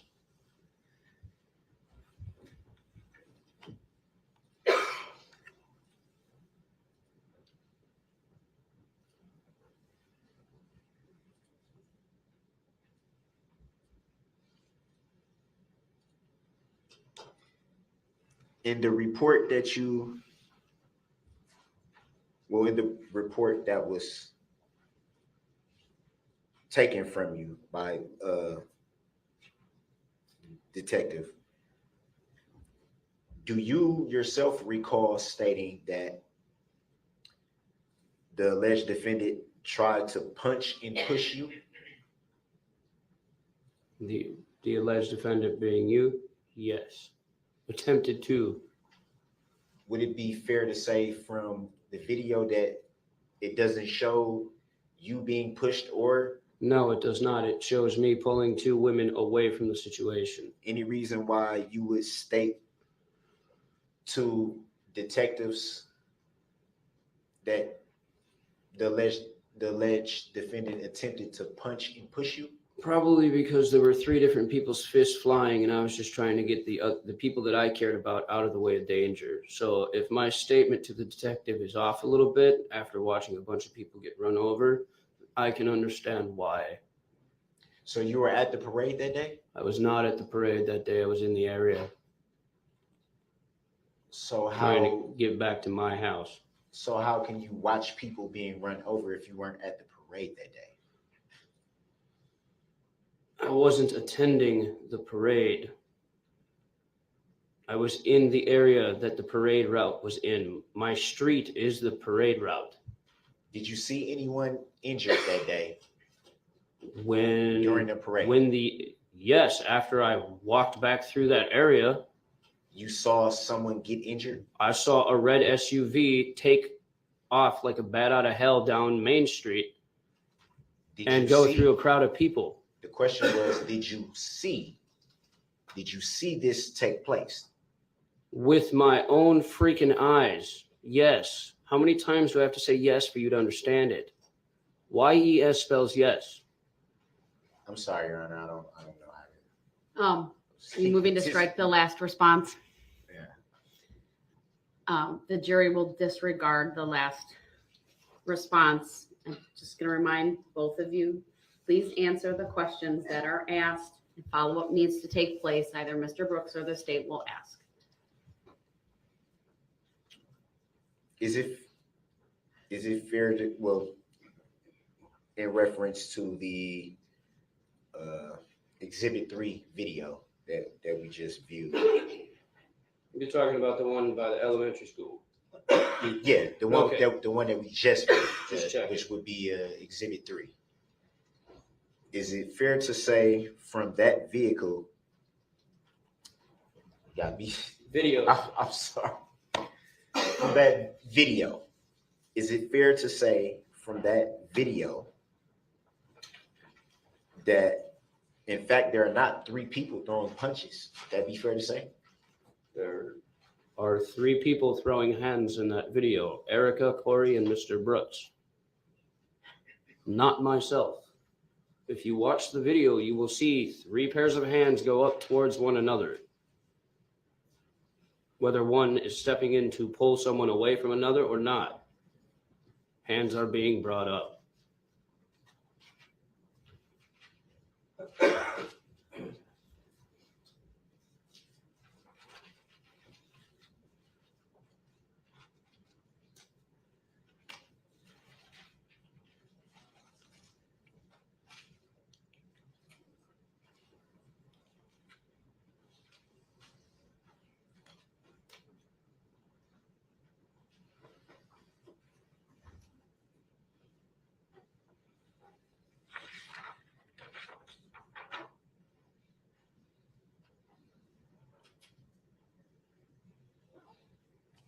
Do you recall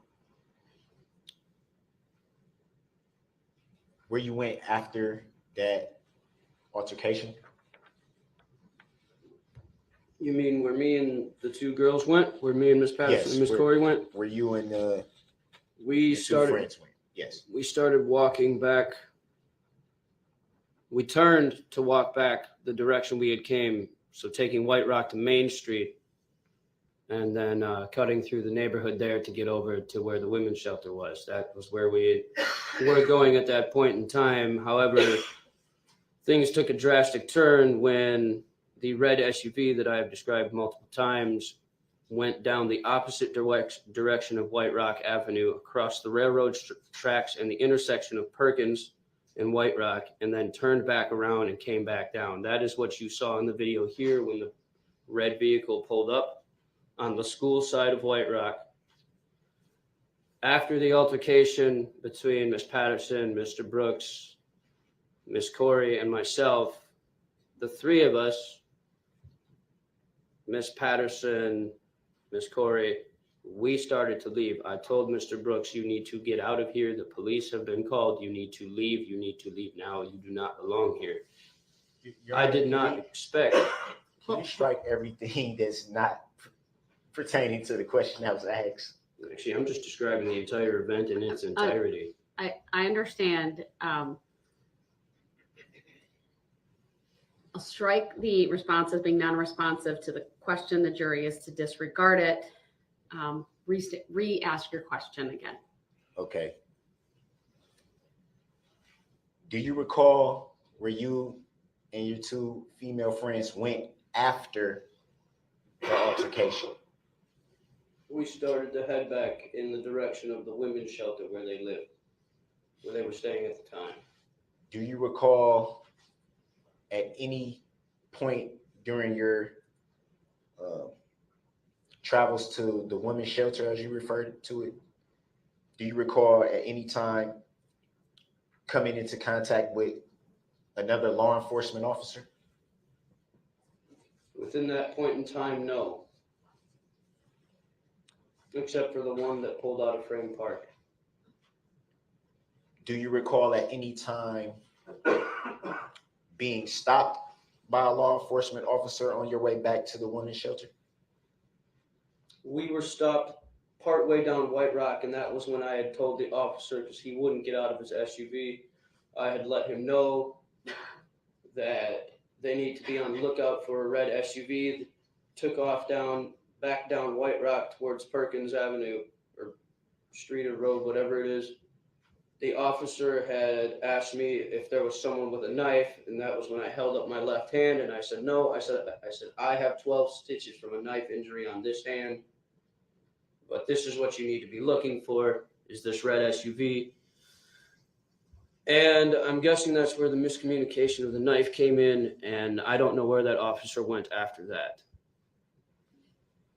And would it be fair to say that that was the second law enforcement officer that you had spoke with that day at that time? Yes. You are referring to November 21st. Correct. Okay. During that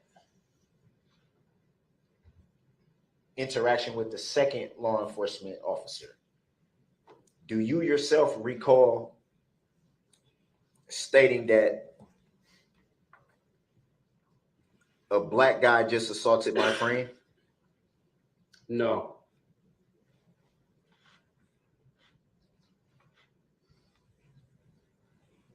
Any reason why the officer would report that? Objection calls for speculation. Rounds. Sustained. Calls for speculation.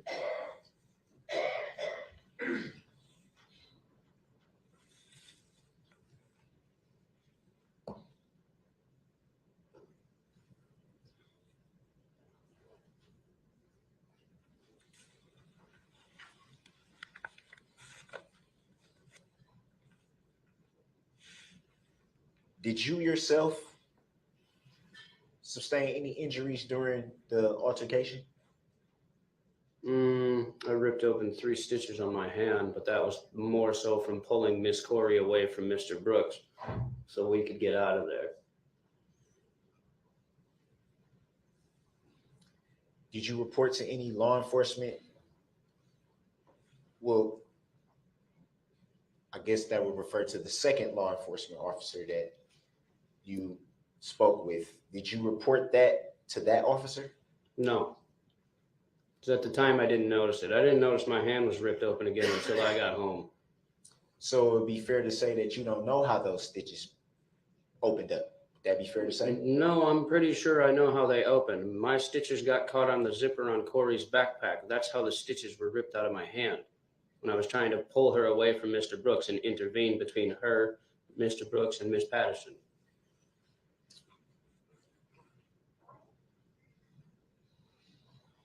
Knowing a little bit about stitches, would it be fair to say that a wound that was stitched being reopened would cause a little bit of pain? Would that be fair to say? Objection. Relevance. Rounds. Sustained. Relevance.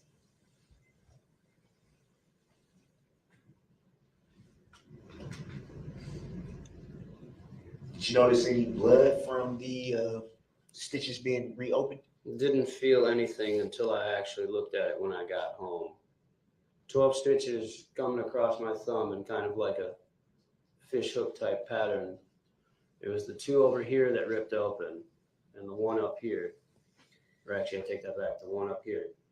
So just for the record, he's holding his left hand. He had his thumb out, extended almost like an L, but with the other fingers almost like a C. And he was pointing to his left thumb near, I would say, the middle of the thumb, and then the curve of the thumb where on the inside where it goes up toward the index finger. Sorry, I have to make a Now- record of No, all. that's just fine. Go ahead. So was it 2 stitches that opened or 3? Objection. Relevance. Grounds. Overruled. He may answer, but then move on. It was 3.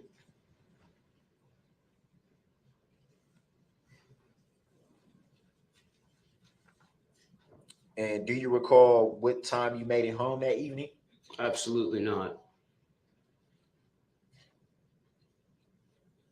Was it immediately after the altercation or sometime after? Or No, I took the girls back to the shelter and then I started running back towards Main Street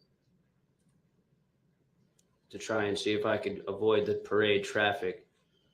And that's when I saw the red SUV go down Main Street.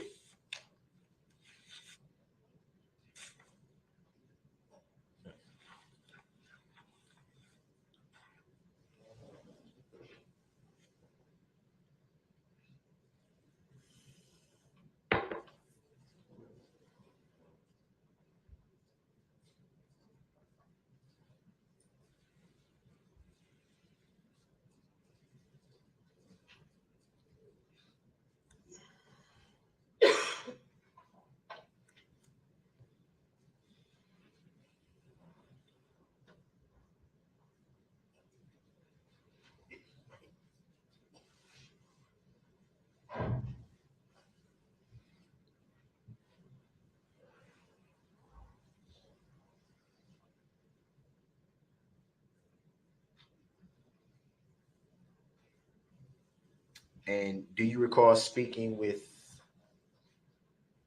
uh, your women friends after you had made it home that evening? Yes.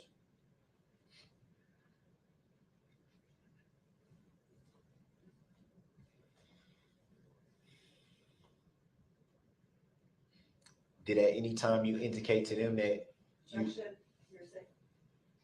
Hold on, let him finish the question. He was asking what he indicated strike to the them. question? I thought that's what I said.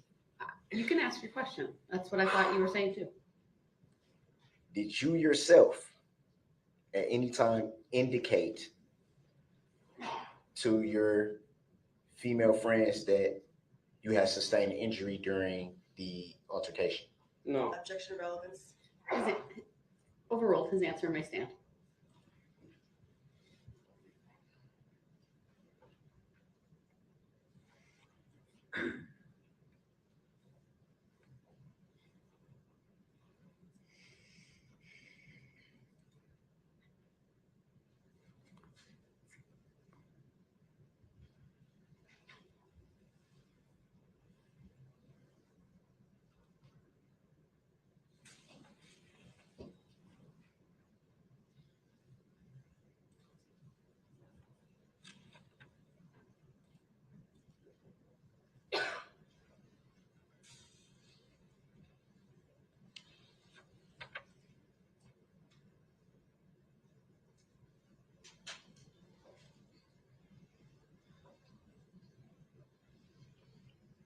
In the time that you had known Miss Patterson up until that day of November 21st of 2021,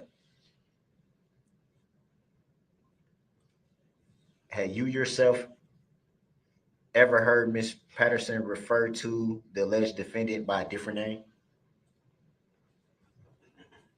Objection, relevance. Grounds. Overruled, the witness may answer if he knows. No. You mean like an alias or something? A different name. Well, okay, that can, a nickname and alias. I mean, let's be specific here. Did Miss Patterson ever refer to him with another name? If you recall. Not that I can personally recall, no, ma'am. All right, thank you.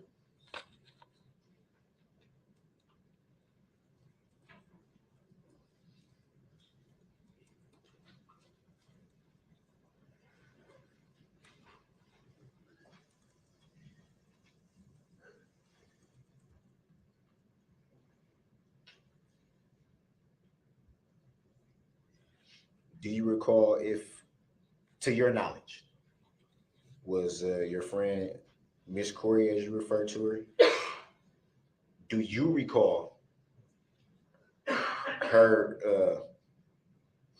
stating that she was injured during the altercation? She did tell me that she I believe she like hurt her finger or her fingernail or something like that, but I don't think it was relevant to the incident that had happened. What do you mean by you don't think it was relevant to the incident that happened? Objection, Mr. Relevance. Sustained is to the form of the question.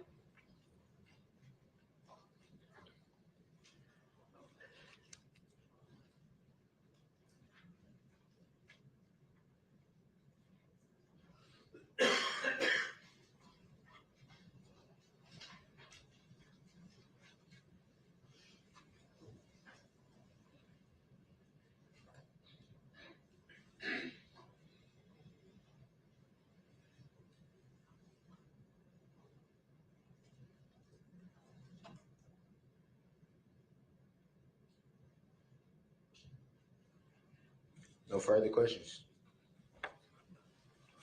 Before I decide whether to do cross at this time, how long do you believe it will be?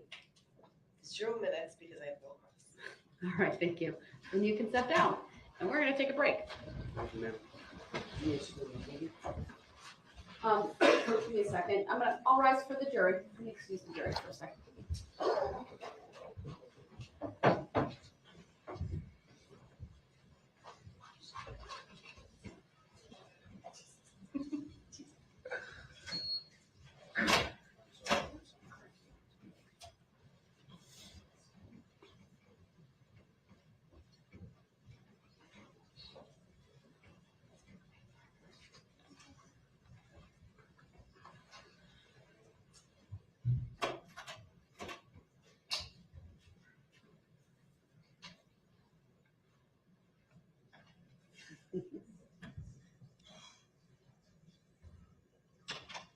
All right, thank you. You may be seated. You may step down, sir.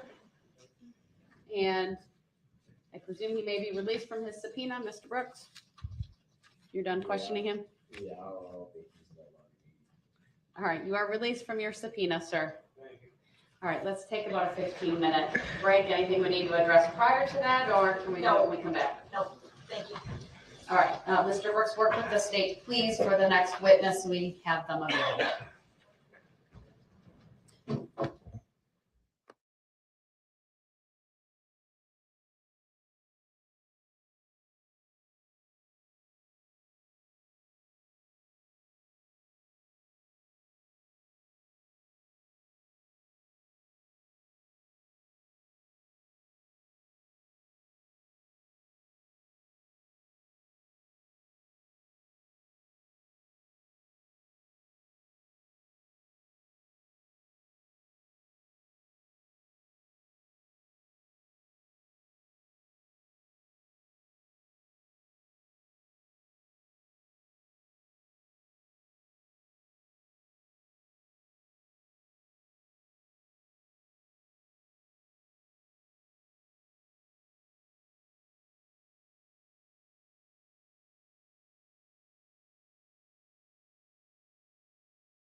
Okay, so hey guys, I was just gonna go ahead and click out and redo it, but I'm like, why would I do that? How do you guys feel about this case, and how far are you guys in on it? How much have you guys seen of this? Because it looks like everyone is kind of at different points in this case. The last few days, because I missed probably the first 4 days. So the last couple of days, I've been just catching up with from day one all the way until now. And yo, this judge is amazing. She has been so patient with Mr. Brooks, even though he keeps saying, that is not my name. Do not call me that. And even when she took a moment to say, you have never given me any other name to refer to you as, you know, kind of, hey, what do you want us to call you? He still didn't give her a name to call him. So I don't even know why he keeps making that a huge deal and saying, you know, don't call me that. Don't refer to me to that. And you're not seeing so much of it now because now, like I said, the tables have turned and it is now his time to see what the DA and the judge has been going through. But luckily to him, he doesn't have to deal with the DA objecting every single thing being said. And so many of the people testifying, you could tell they were getting upset.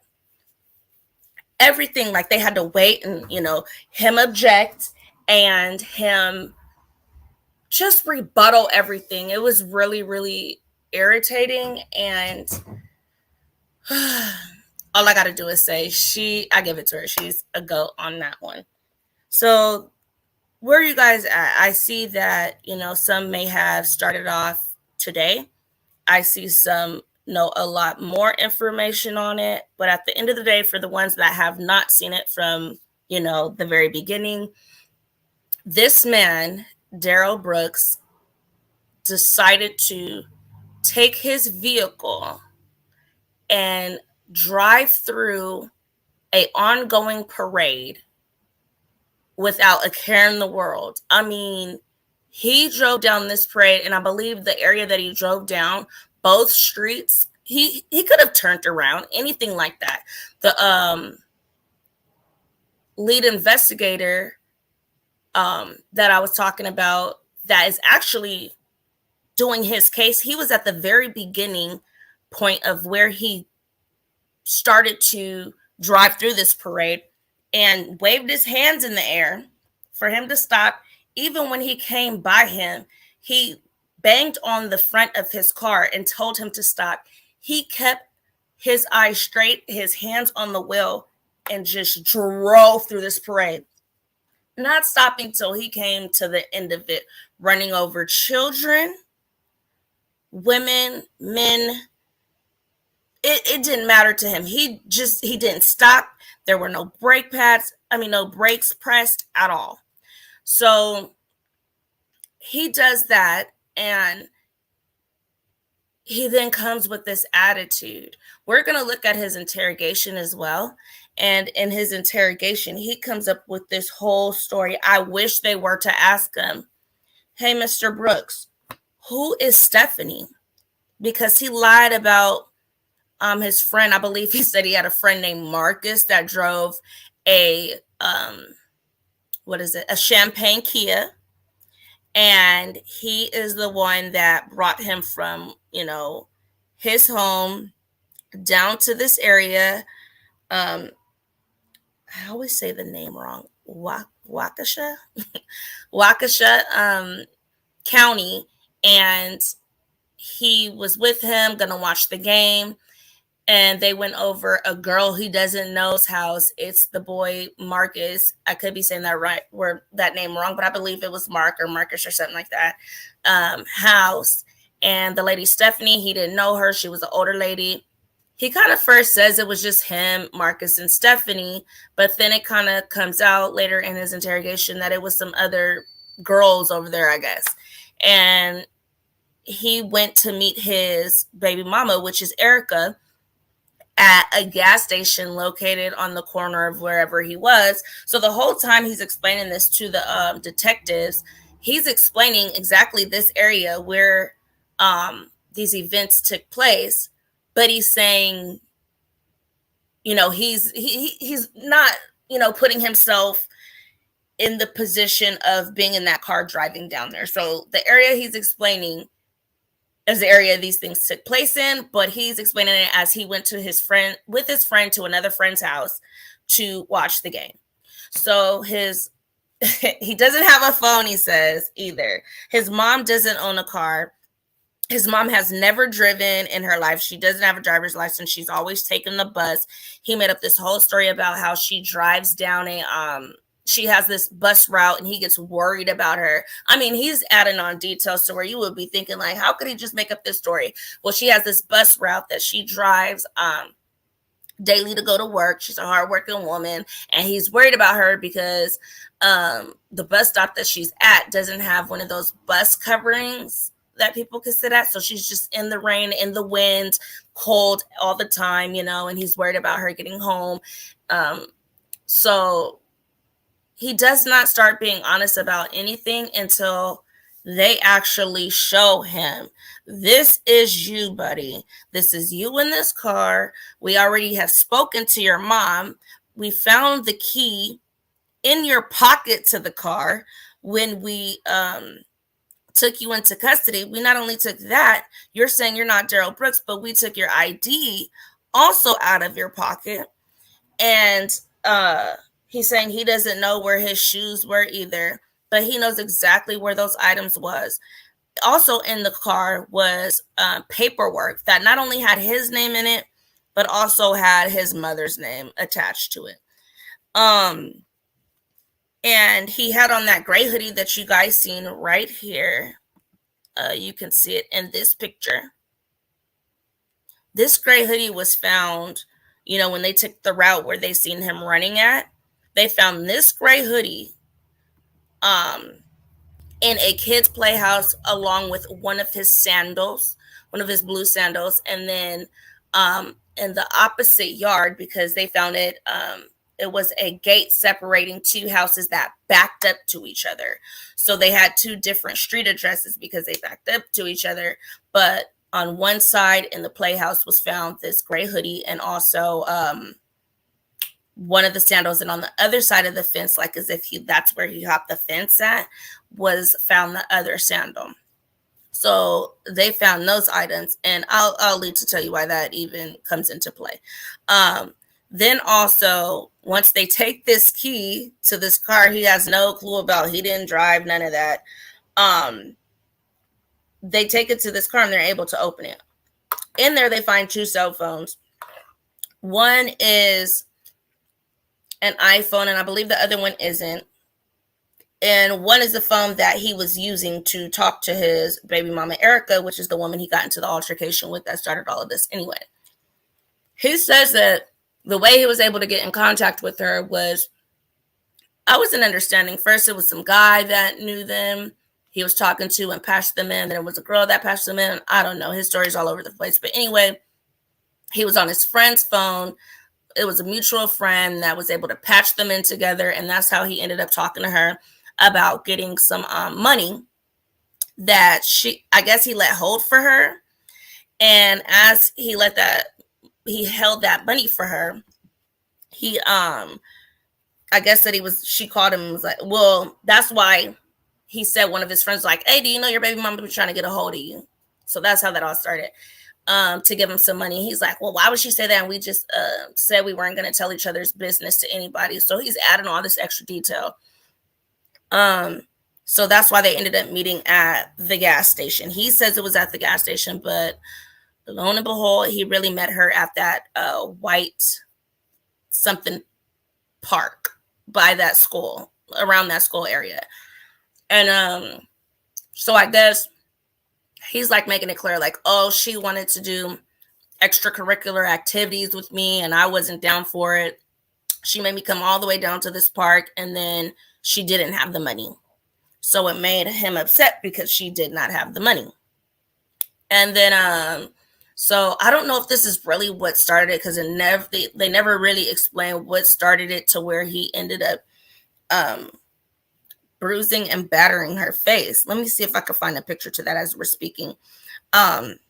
He ended up blacking her eye and, bruising up her face. And that's when she goes to call her friend that was with this, Mr. Kirby was with her other friend that they live with in a women's shelter. They're bunkies. And his whole thing was, oh, well, they were drinking. The friend says that they were drinking, I believe it was a pint of vodka. And then Erica, Miss Patterson, his baby mama, says that it was, she only had a Mike's Hard Lemonade. So that was unclear, as if they had their own drink or if she was just saying that, she had that and then Erica had something else. I'm talking about her friend when she testified. So, yeah. It's just so much to the story. So anyway, that's when that friend came, and you guys heard that whole part about him calling, letting a police officer know or one of the parking authorities know, hey, it was this altercation. It got all mixed up. They were thinking that there were knives involved and there wasn't. And so that's where a lot of it got mixed up. So that's why I'm saying I don't know if from when that guy told him, look, you need to get out of here because you're not welcome here. We've already let the police know and all of that. If that's what started up his adrenaline to have him just drive through the crowd, but that just does not make sense. Just to know that you're running over human lives, kids, everybody. It's just crazy. And his face at the time, that's why I said I believe he has more of a young,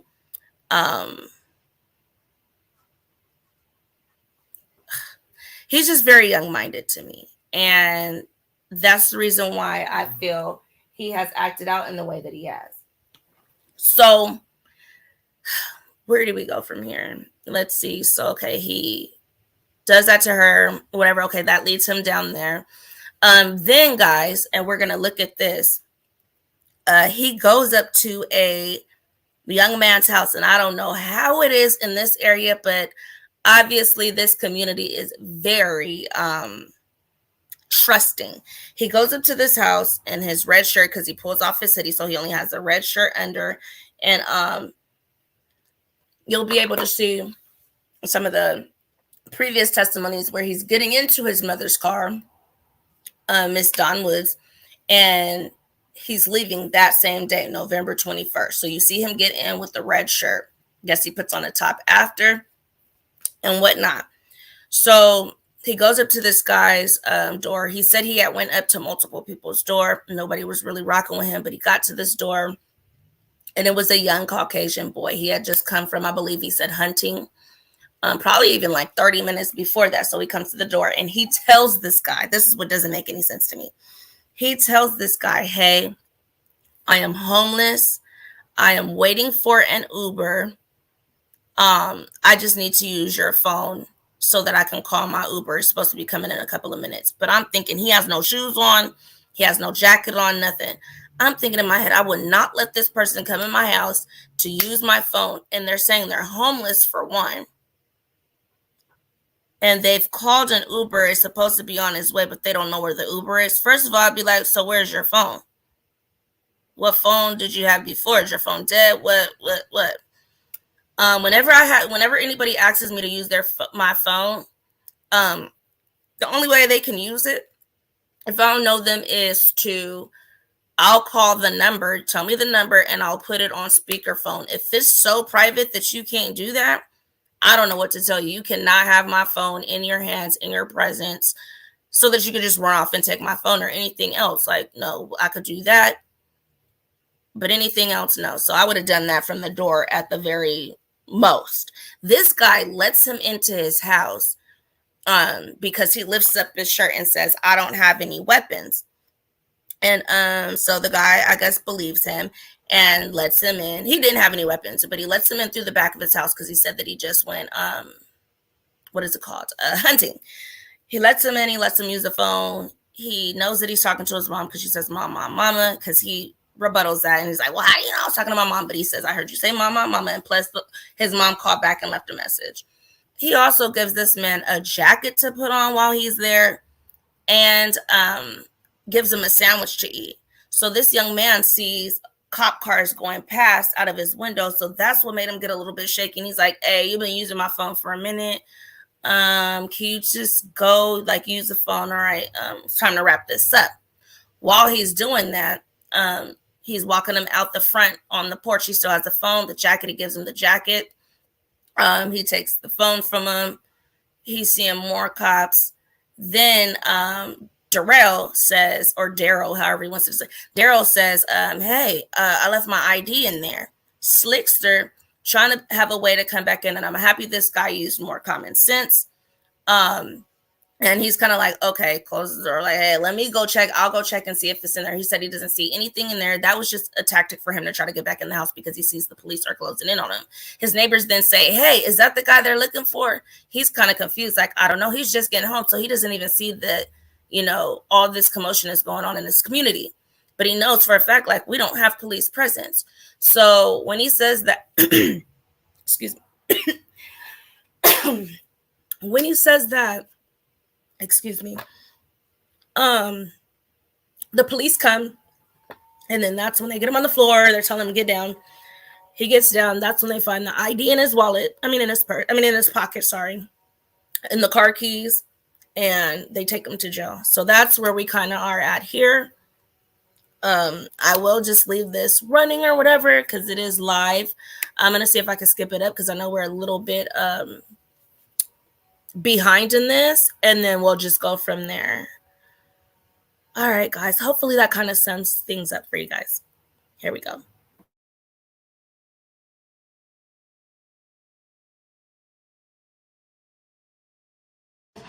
We'll continue with the questioning of a witness. You may call your next witness as soon as all the jurors get in the jury box. All right, thank you. Please be seated.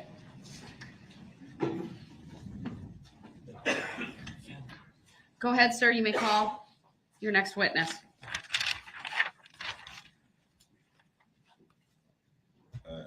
Defense calls Heather R. Reamer.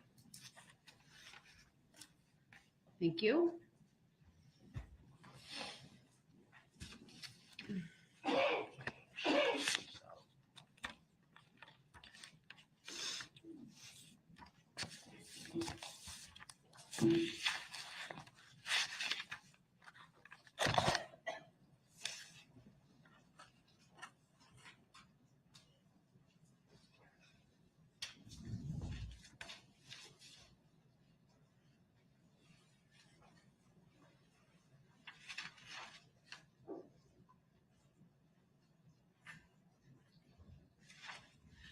Good afternoon, ma'am. If you would please make your way to the witness stand. When you get there, please remain standing. Raise your right hand.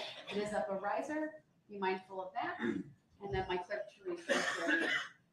Do you solemnly swear that the testimony you're about to give shall be the truth, the whole truth, and nothing but the truth, so help you God? Thank you, ma'am. Please have a seat.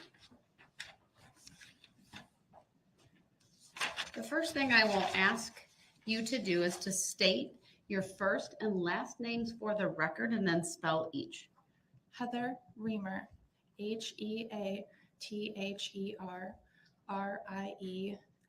Riemer. Thank you. Go ahead, sir, your witness.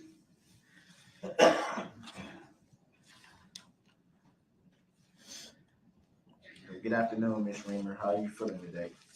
I'm okay. I want to direct your attention to the evening of November 21st of 2021. Do you recall what you were doing that evening? I was at the Waukesha Christmas Parade. And do you recall who you were with at the parade? I was with my husband and 3 friends and one of their children.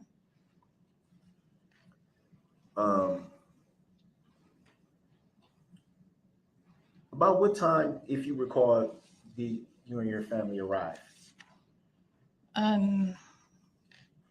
Right before it started, we were running late, and then by the time we got to where we were seated, it was right before it started. I don't recall exact time. Do you recall where you and your family were positioned along the parade route that evening? At the time, I don't remember, but I later found out that it was the Historical Society.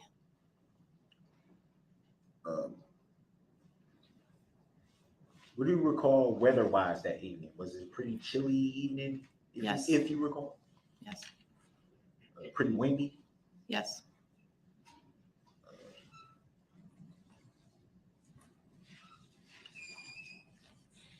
So I'm assuming at some point you observed a bit of commotion. Would that be fair to say? Yes. And do you recall what that commotion was? Everyone running around was the biggest commotion. At that point, did the area you were positioned in get pretty loud, chaotic? Yeah, screaming gets loud.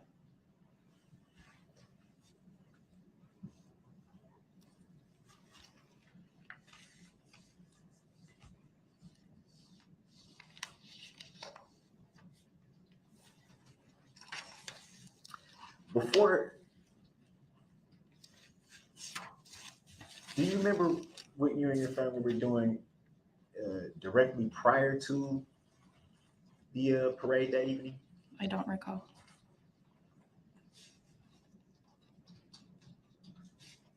At the point you observed this commotion, what did you do from that point? Started running. I'm assuming with you and your family all took the same course of action. We all ran, yes. And where did you run to? Away from the parade route. I'm not familiar with streets. I'm thinking it's East Avenue. We ran down that road.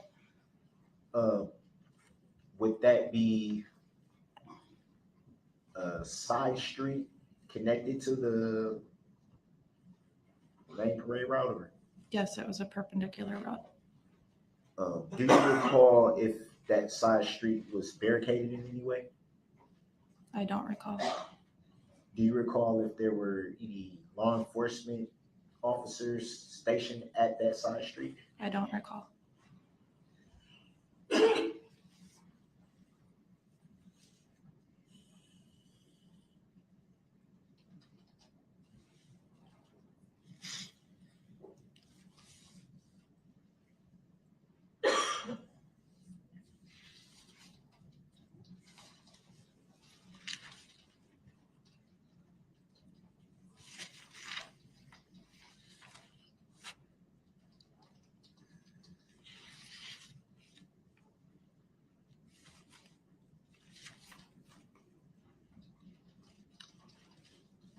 Did you at any time during the commotion when you and your family were at the parade, do you recall seeing anything that drew your attention in any way? Yes, And do you recall what that was that you saw? a red Ford SUV driving through faster than all the other cars in the parade.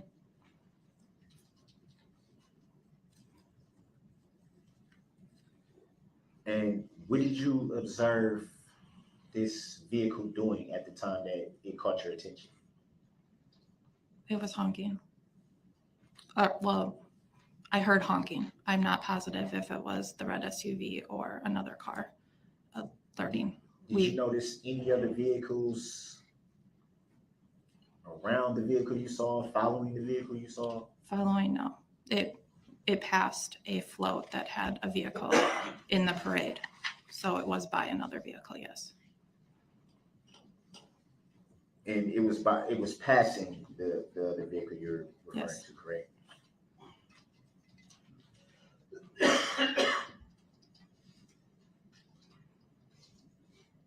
And you stated a reference to honking.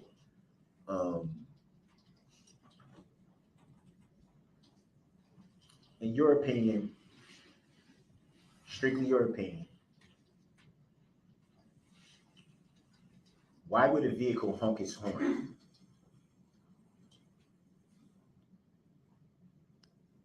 To alert somebody.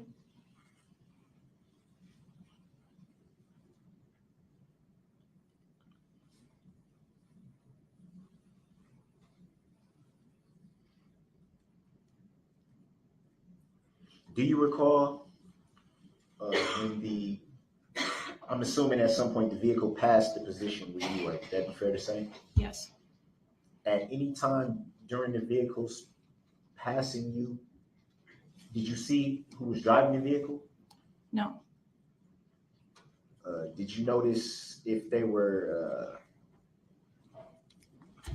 intense to the vehicle as far as windows?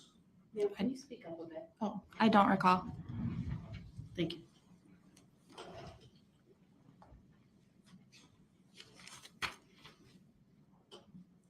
Do you recall if you were able to see into the vehicle? I don't recall. Do you recall if you got a chance to catch the license plate number of the vehicle? No, I didn't.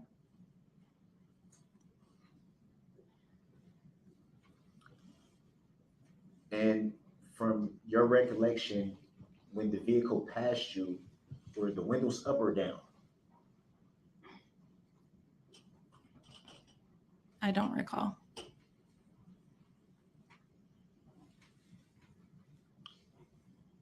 And did you at some time report what you saw to law enforcement that evening?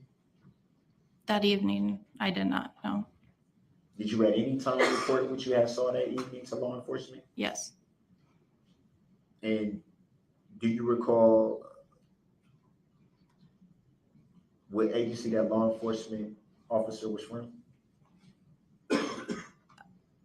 I don't recall. I'm going to assume Waukesha, but I don't recall.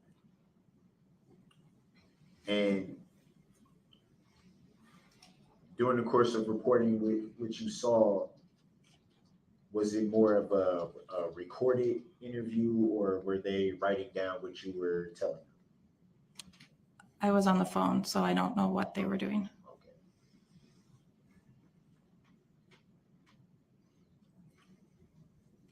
Do you recall if that was in the days following the incident or a little longer after that? It was after the incident. I don't know how long after.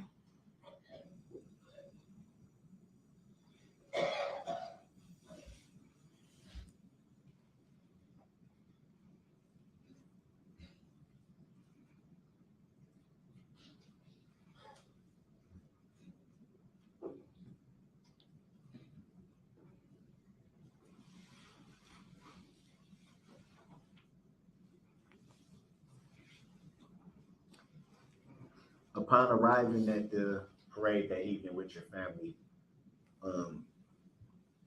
did you notice any of the side streets barricaded in any way? Any of them? Yes. Do you recall if there were law enforcement officers at those barricaded side streets? I don't recall.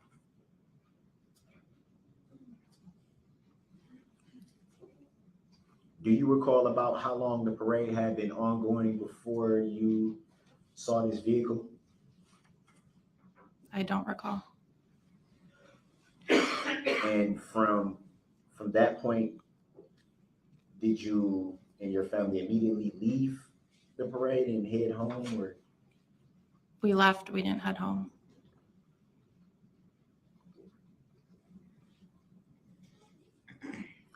Did you or any of your family members suffer any injuries during this incident? No.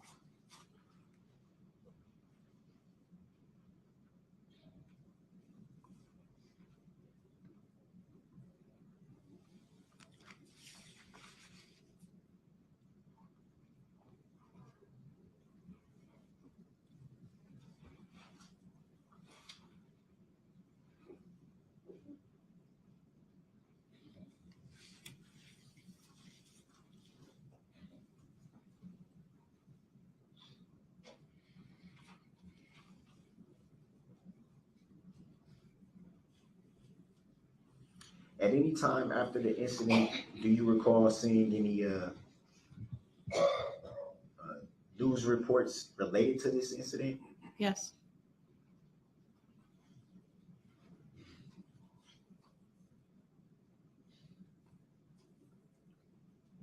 Did you keep up with those reports, or was it just that evening or the days? Just a couple days within whatever was right immediately. I'm not a person to watch the news.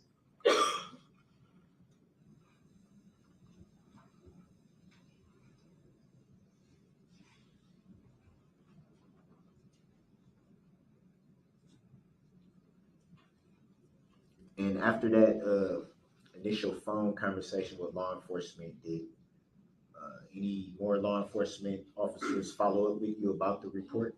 No, Did you yourself follow up with law enforcement after that no. initial report?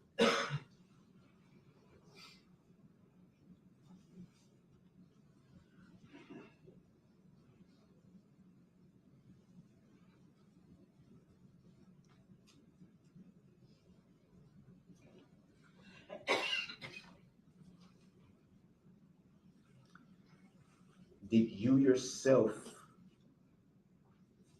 observe the vehicle that passed you during the parade? Did you yourself witness anyone injured by the vehicle? I don't believe so. That's all I have right now. Thank you. Any cross? Yes, briefly. Thank you, Your Honor. Good afternoon, Ms. Reamer. Thank you for being here today. Yes. I'd like you to take a look at the man seated to my right, table to your left, Mr. Brooks. You ever seen that Objection, man I don't before? consent to being called that name. Noted, overruled. Yes. Tell us about when you've seen Mr. Brooks before. Objection, leading. It's cross-exam, so it's proper. They may lead. You may answer.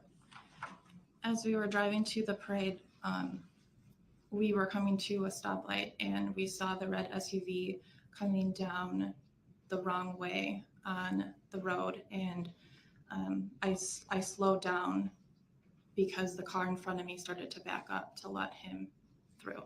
This took place outside of a gas station, is that correct? Yes. Your Honor, I'd ask that we display for everybody exhibit number 7. It's previously been received and published. Go ahead. Objection to relevancy. Exhibit 7 has previously been received. Overruled. Is it relevant to this particular witness? Yes, it is. Yes, go ahead and publish, Madam Clerk.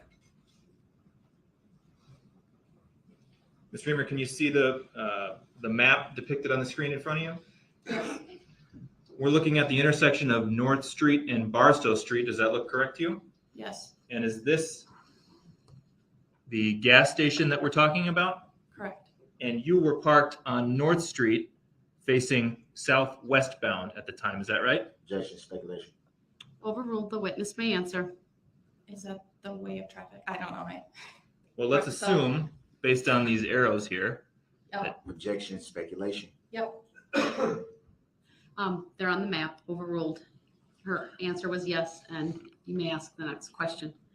Madam Clerk, can we please clear the annotations? And you saw the red SUV that we've been talking about come the wrong way on North Street, is that right? Correct. And what happened after that? Should I draw? Sure, yep, that's a touchscreen, go for it.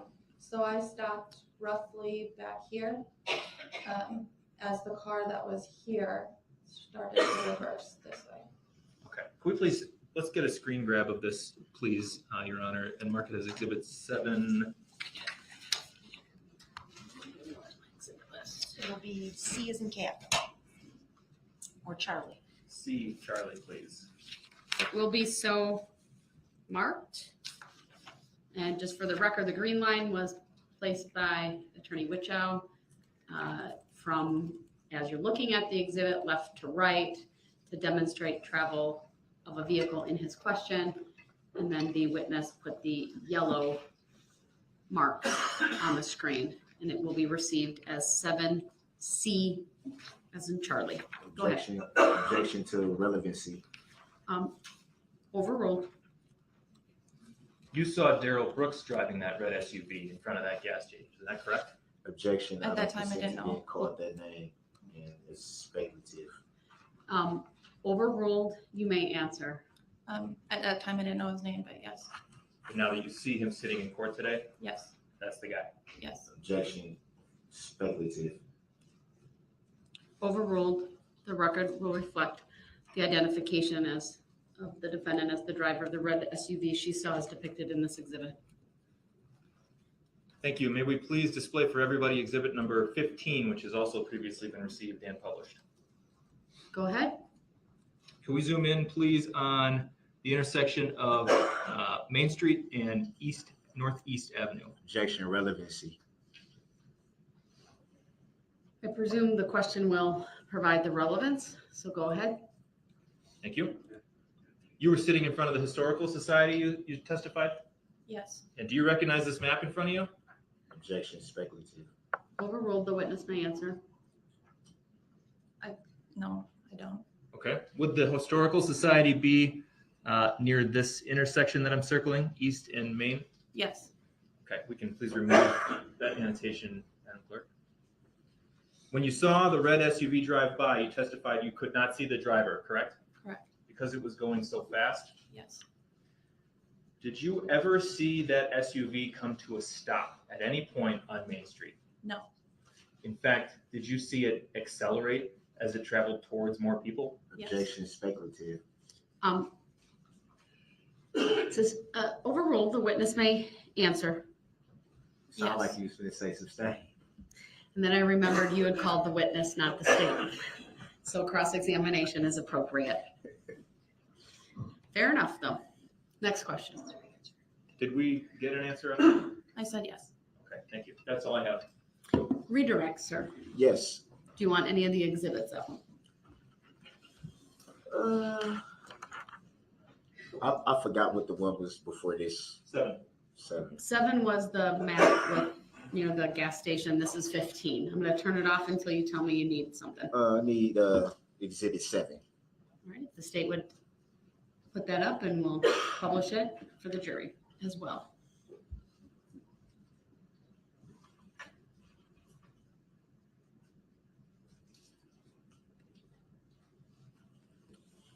And when shown this exhibit on cross, you stated you were approximately around. As a matter of fact, that wouldn't be fair. Can you erase that that mark, please? It's Were you- clear. Will you show again where your vehicle was positioned? It's just a rough estimate, but Okay. probably right out here. And where That's when I initially slowed down. to stop. okay. And you stated there was another car that did a backing up motion. Can you show again where that vehicle was positioned?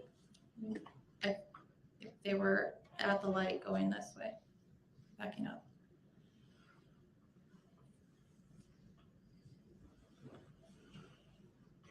If you recall, or do you recall, if there were any vehicles in this space right here?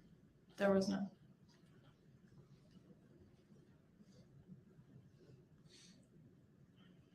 Rough estimate, about how far would you estimate the distance is between your vehicle and the vehicle that was at the light? Rough estimate. I never came to a complete stop back there. It's when I started to slow down. So you were still kind of rolling forward a little bit? Yes. Because they backed up and then moved forward. And so then I moved forward.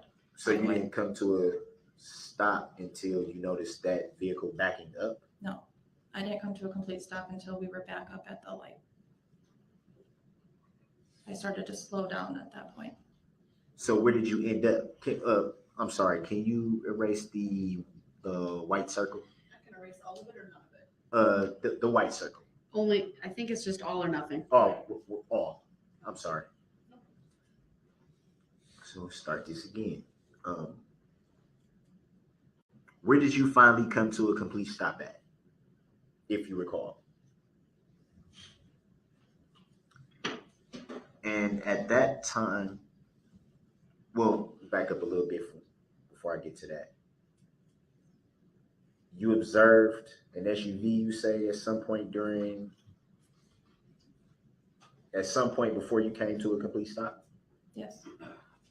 And what did you see that vehicle do? Right this way. What did you see it do after you noticed that it was coming in that direction? Turn in here. Would that be into the gas station? Yes. And what did you see the vehicle do at that point? Roll down their window and yell something at the car in front of me. Did it stop? Yes.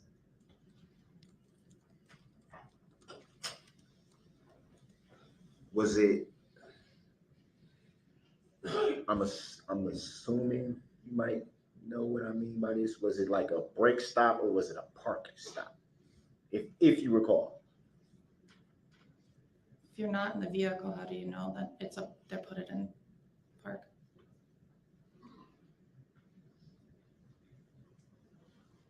Well, brake stop would be brake lights, but okay. Objection, move to strike. Grant that, strike the last statement made by the defendant, but you may ask your next question. And how long were you at the light? Just a very short time.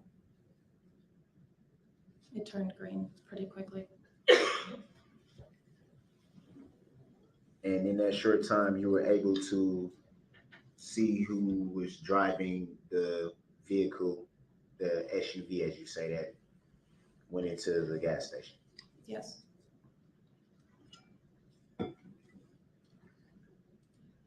Is that the same SUV you saw at the parade that evening? Yes. The same vehicle that you said you don't recall if it was tinted or not? Yes. So at the point of seeing this vehicle at the gas station, at that point, did you notice any tints? I don't recall. Did you notice if there was anyone else in the vehicle at that time? I only saw one person. Could you see into the back of the vehicle? I don't recall. Can you see the passenger seat of the vehicle? Yes. Was anybody in the passenger seat? No. But you don't know for sure about the back seat. No, I couldn't see it.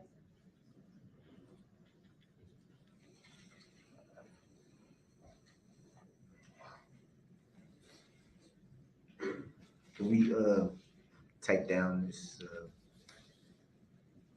exhibit 7? Go ahead. Can you pull up exhibit 15? Can we pull that back up? The state would please pull that up. We'll publish that for everyone.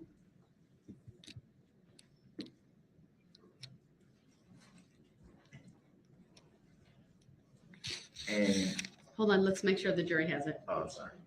Okay, thank you. No problem. Go ahead. And you stated that you were in front of the Historical Society. Correct. And if I recall, you can correct me if I'm wrong, that would be somewhere around this area here. Yes. Sir, Can was we, that a yes? Yes. Okay, thank Can you. we erase that white?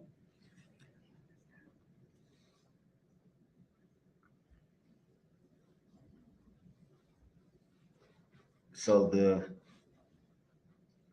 side streets, I'm sorry, I didn't mean to tap the screen. Can you erase that? I'm sorry.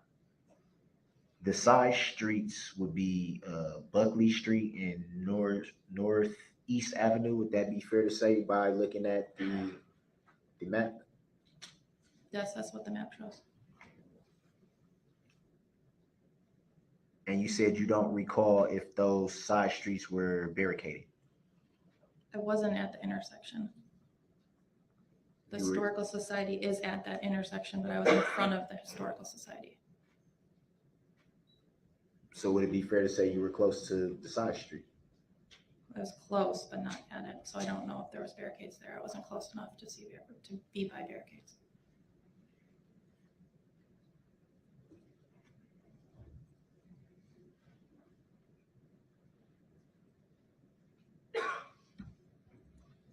So you stated you ran away from the commotion. So it would be fair to say at some point you moved from your position in front of the Historical Society, correct?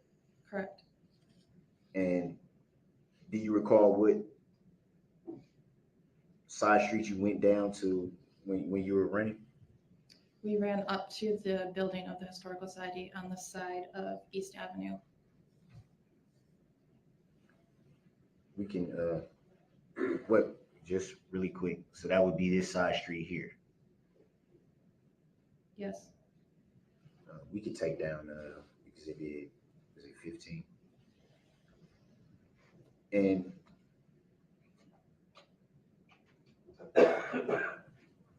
you stated that you knew the identification of the driver of this SUV based on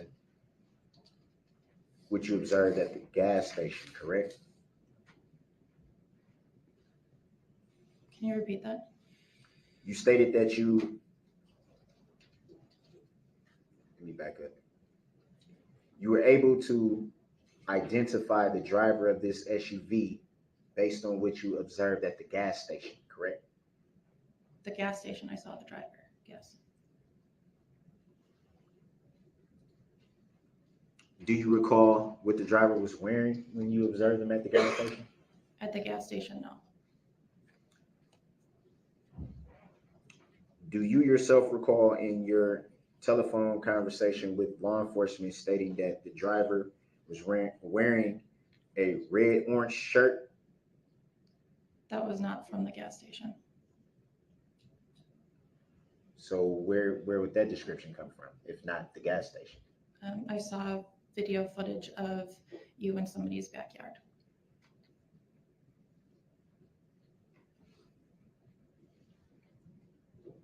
So what did you observe the driver of the vehicle wearing at the gas station? I don't recall.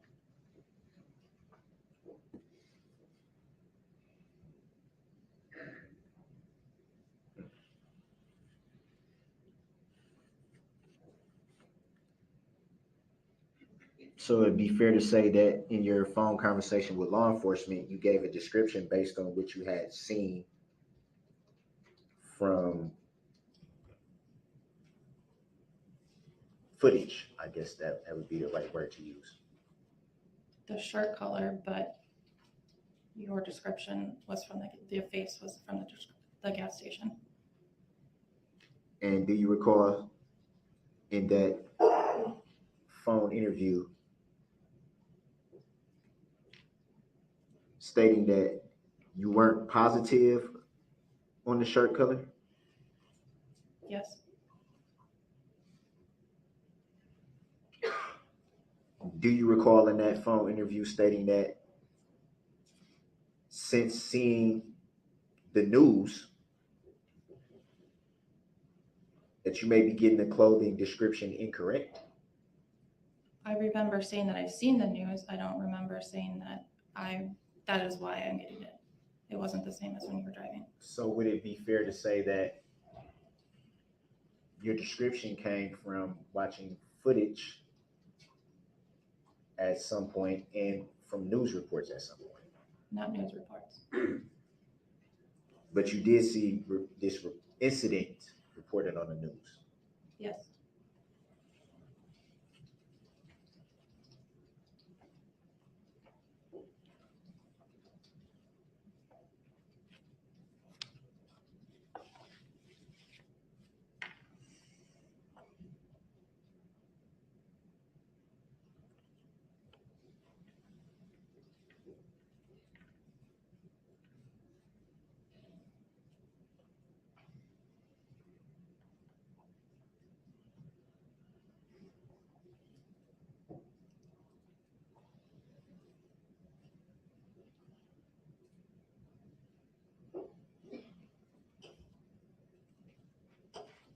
Did you see where the vehicle?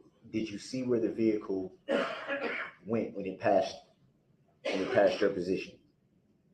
Objection, can we just clarify whether that's at the gas station or the parade? Fair enough. Sustained. Sorry for that. I'll clarify. Thank you. Do you recall seeing where the vehicle went when it passed your position at the parade that evening? Continue down the parade route.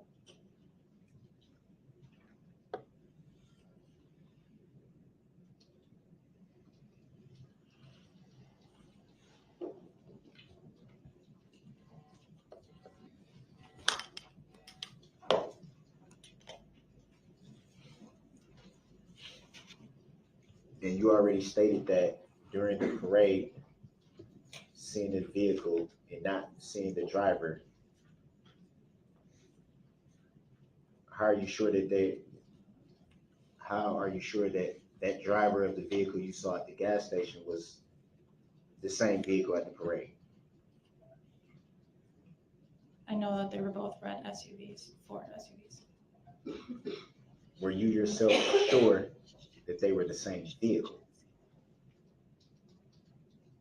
They were the same model, same color, same make. So what is the make and model, if you recall, of the vehicle that you saw at the gas station? Ford Escape. And how did you come to that determination based on your observation at the gas station? Because I know a decent amount of cars.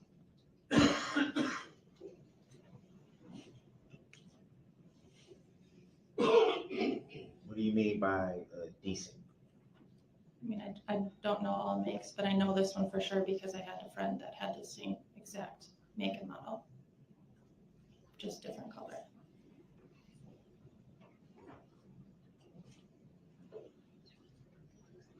So are you yourself able to just look at a vehicle and tell the make and model?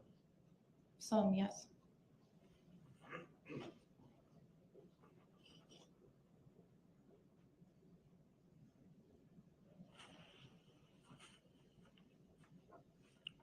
So it'd be fair to say some, not all. Correct.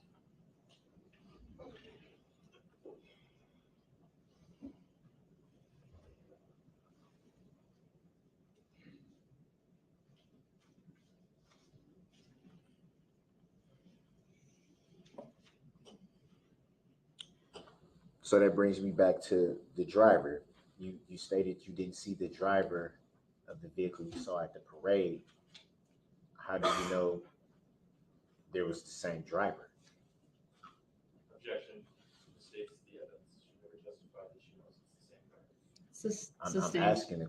I'm asking how did you, Rephrase your question, please. do you know if it was the same driver? No.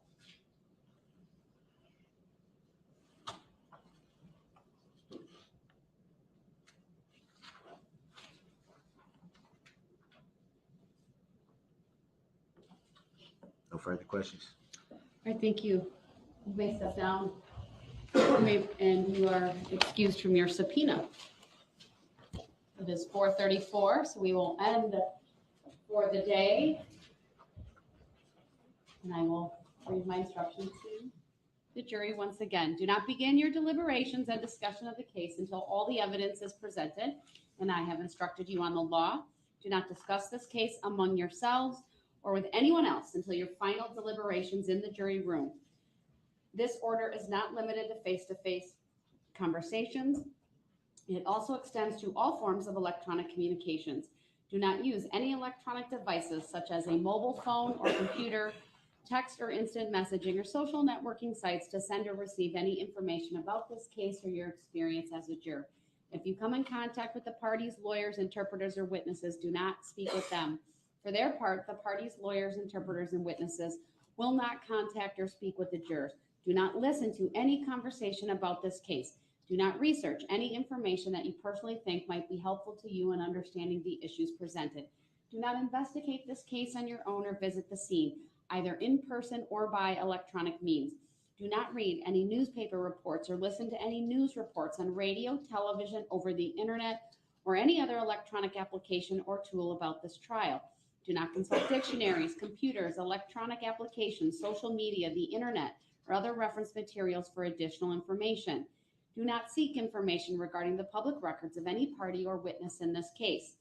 Any information you obtain outside the courtroom could be misleading, inaccurate, or incomplete. Relying on this information is unfair because the parties would not have the opportunity to refute, explain, or correct it. Do not communicate with anyone about this trial or your experience as a juror while you are serving on this jury. Do not use a computer, cell phone, or other electronic device, including personal wearable electronics, applications, or tools with communication capabilities to send any information about this case. For example, do not communicate by telephone, blog post, email message, text message, instant message, social media post, or in any other way on or off the computer. Do not permit anyone to communicate with you about this matter, either in person, electronically, or by any other means. I appreciate that it is tempting when you go home in the evening to discuss this case with another member of your household, but you may not do so. This case must be decided by you, the jurors, based on the evidence presented in the courtroom. People not serving on this jury have not heard the evidence, and it is improper for them to influence your deliberations and decision in this case. After this trial is completed, you are free to communicate with anyone in any manner. These rules are intended to assure that jurors remain impartial throughout the trial. If any juror has any reason to believe that another juror has violated these rules, you should report that to me. If jurors do not comply with these rules, it could result in a new trial involving additional time and significant expense to the parties and the taxpayers. You are to decide the case solely on the evidence offered and received at trial. With that, we'll see you all tomorrow morning. We'll begin at 8:30. All rise for the jury.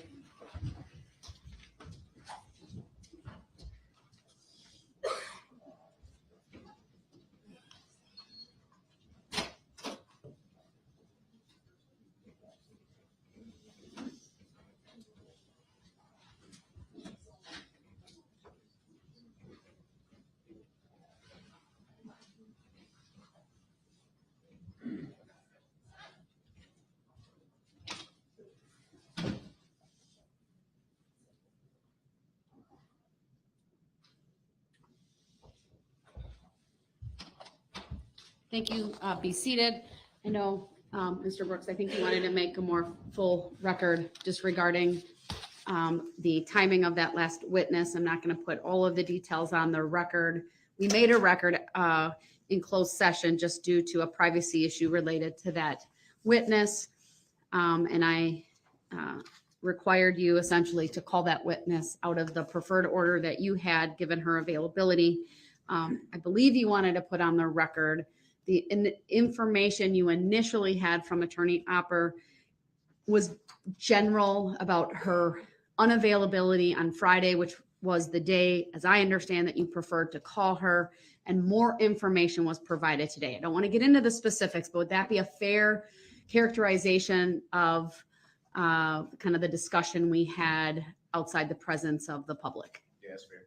Anything you want to add to that? Nah, just, it pretty much sums it up. Okay, good. So, I felt that it would be, thinking about it as everything was happening so fast, I was just like, yeah, it probably would be best to, take the procedure that she's having into account, because it could be. I don't want to go into that while we're still in the public record. Right. All right, due to her privacy rights. But I appreciate your understanding with that and calling her. I did require you to call her out of order, but I appreciate your understanding and of that. I don't think there's anything else I need to cover at this time, unless there's something from either one of the parties. From the state first. No, but we would like some further direction from the defendant as to who he wants here tomorrow morning and tomorrow afternoon, if he wants us just to continue that list that he originally provided, or if there's an update. And we can do that off the record, Your Honor. I don't know that we need you involved, but.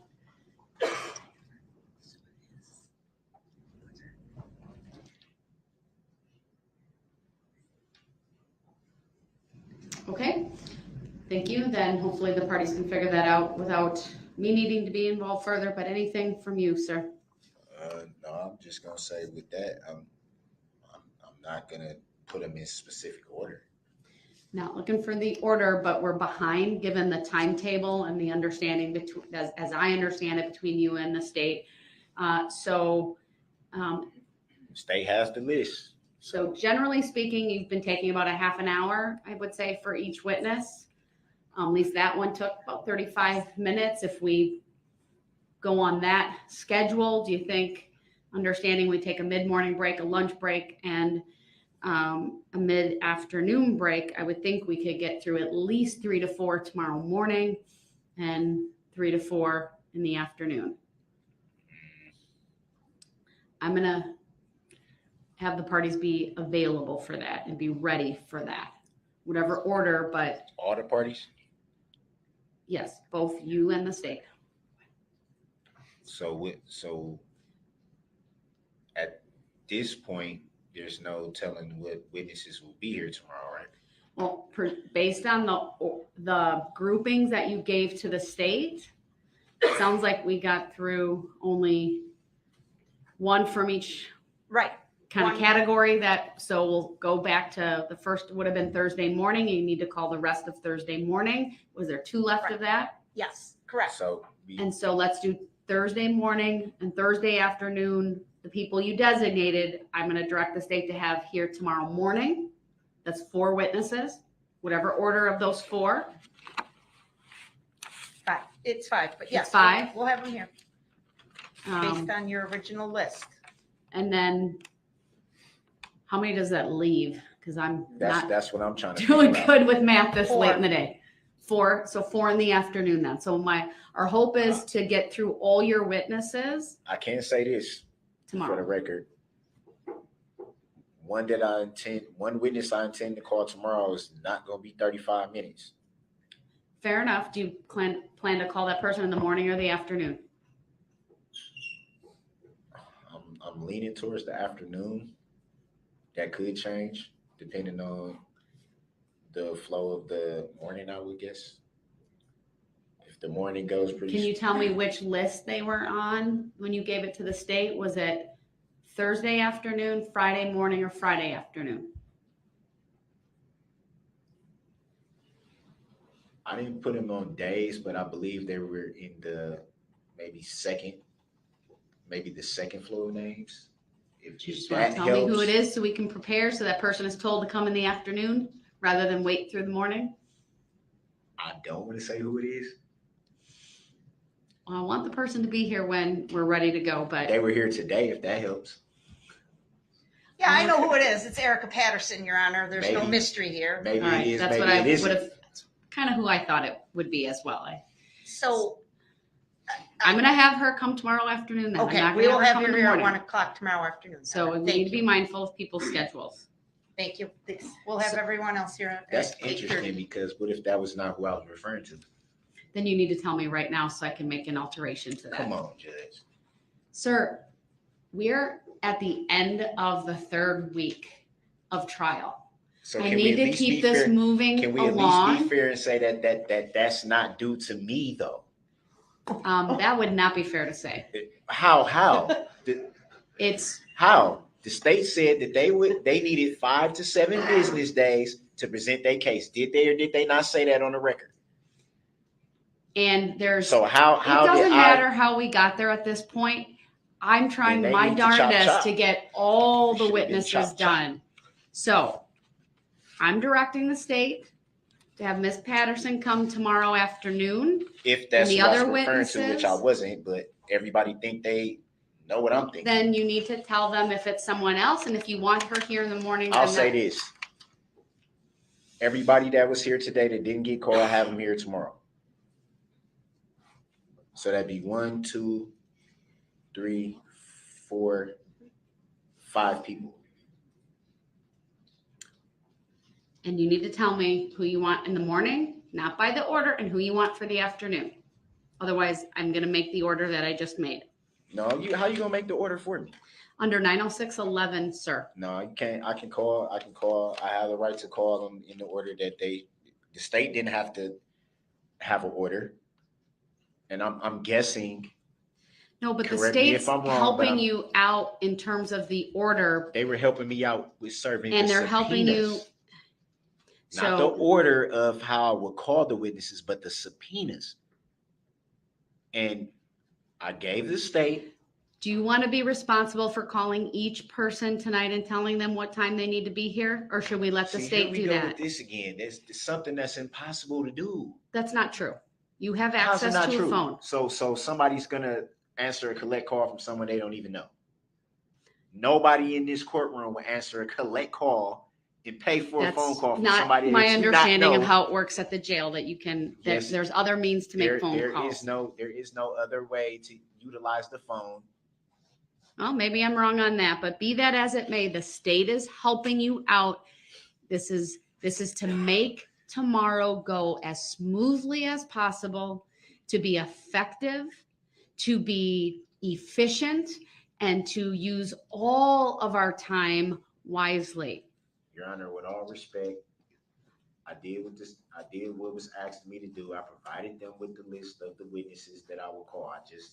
And I stated before that I would not put them in order, and the state accepted the list that I gave them. So why, at this point, is Who are everything the witnesses who are here being a today? problem?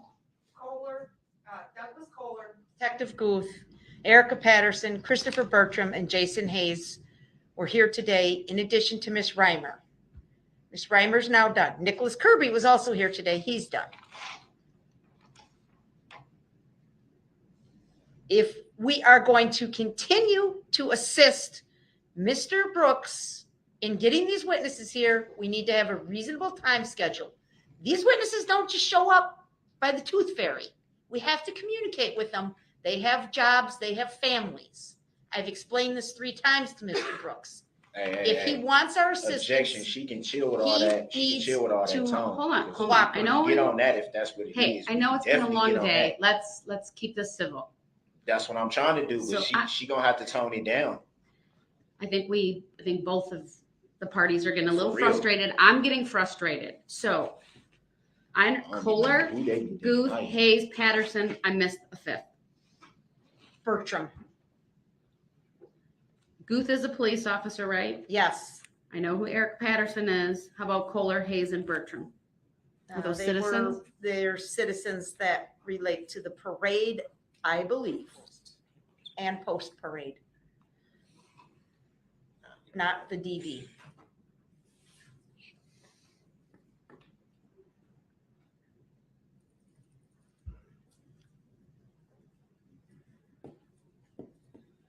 It seems to me that even with one of the witnesses taking more than 35 minutes, that doesn't fill up the whole day. So we need to have some other people on that list for the afternoon.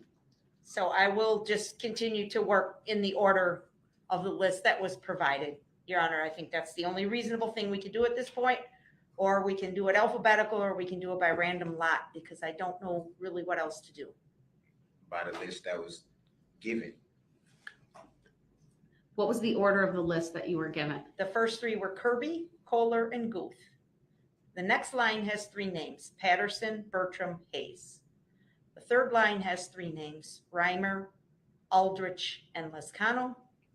The last list has 2 names and then also reads the state of Wisconsin. First 3 people on the list, you need to advise to be here tomorrow at 8:30. Okay? The next 2 people tomorrow at 10:30. The next 2 people after that tomorrow at 1:30. The next 2 people from there at 3:30. And then do I have anyone left over from there? No. One more? No. If I have to go late tomorrow, then I would say the last person can be at 4:30 if need be. Yeah, I agree. We would very much like to get through the defense witnesses tomorrow, Your Honor. I don't know if that's gonna happen. Well, that's the order that I'm making in terms of the times people need to show up. That gives you a range of people to select from. I'm gonna have to see that, what you're referring to then, because Well, I trust you wrote it down because that's what I did. I So didn't. I we didn't are at write it down. recess then for the evening. We'll see everyone tomorrow at All right. 8:30 a.m. So if Thank they you, don't get everyone. called like that, don't try to blame it on me.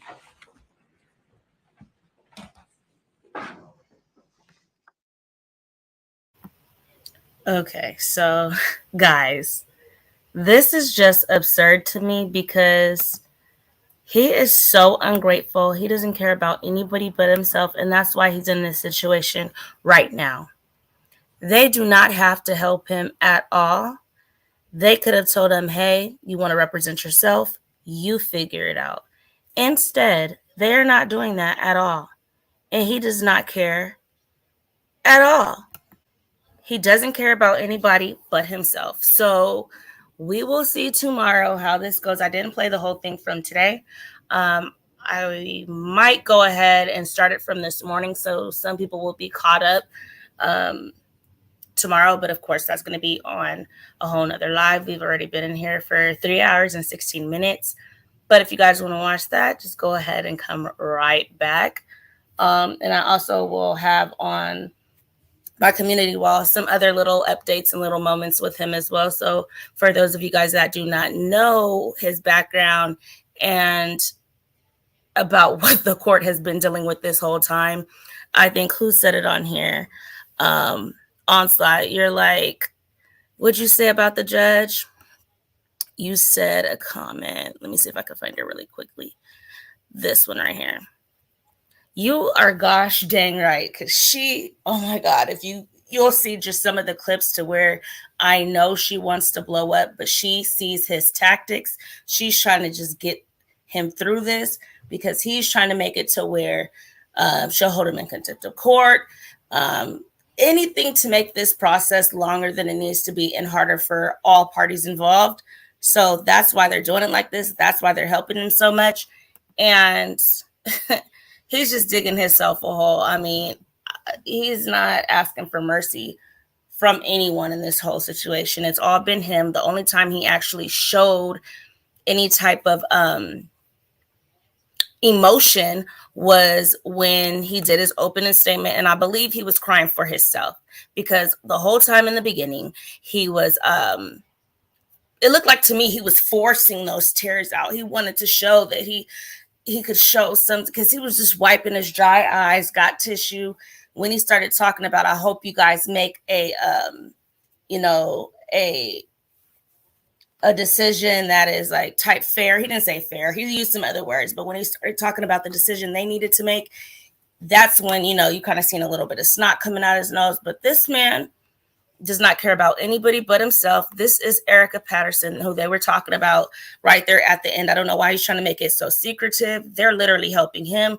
The judge told him, we could leave it to you to try to contact these people. We could leave it to you to send them the subpoenas. He's like, how am I going to do that? Exactly. Take the help you can get, being that you want to represent yourself. You keep saying, I don't know, I don't understand it. You want them to give you all this legal advice when they really don't have to, and they're not really supposed to do all of that.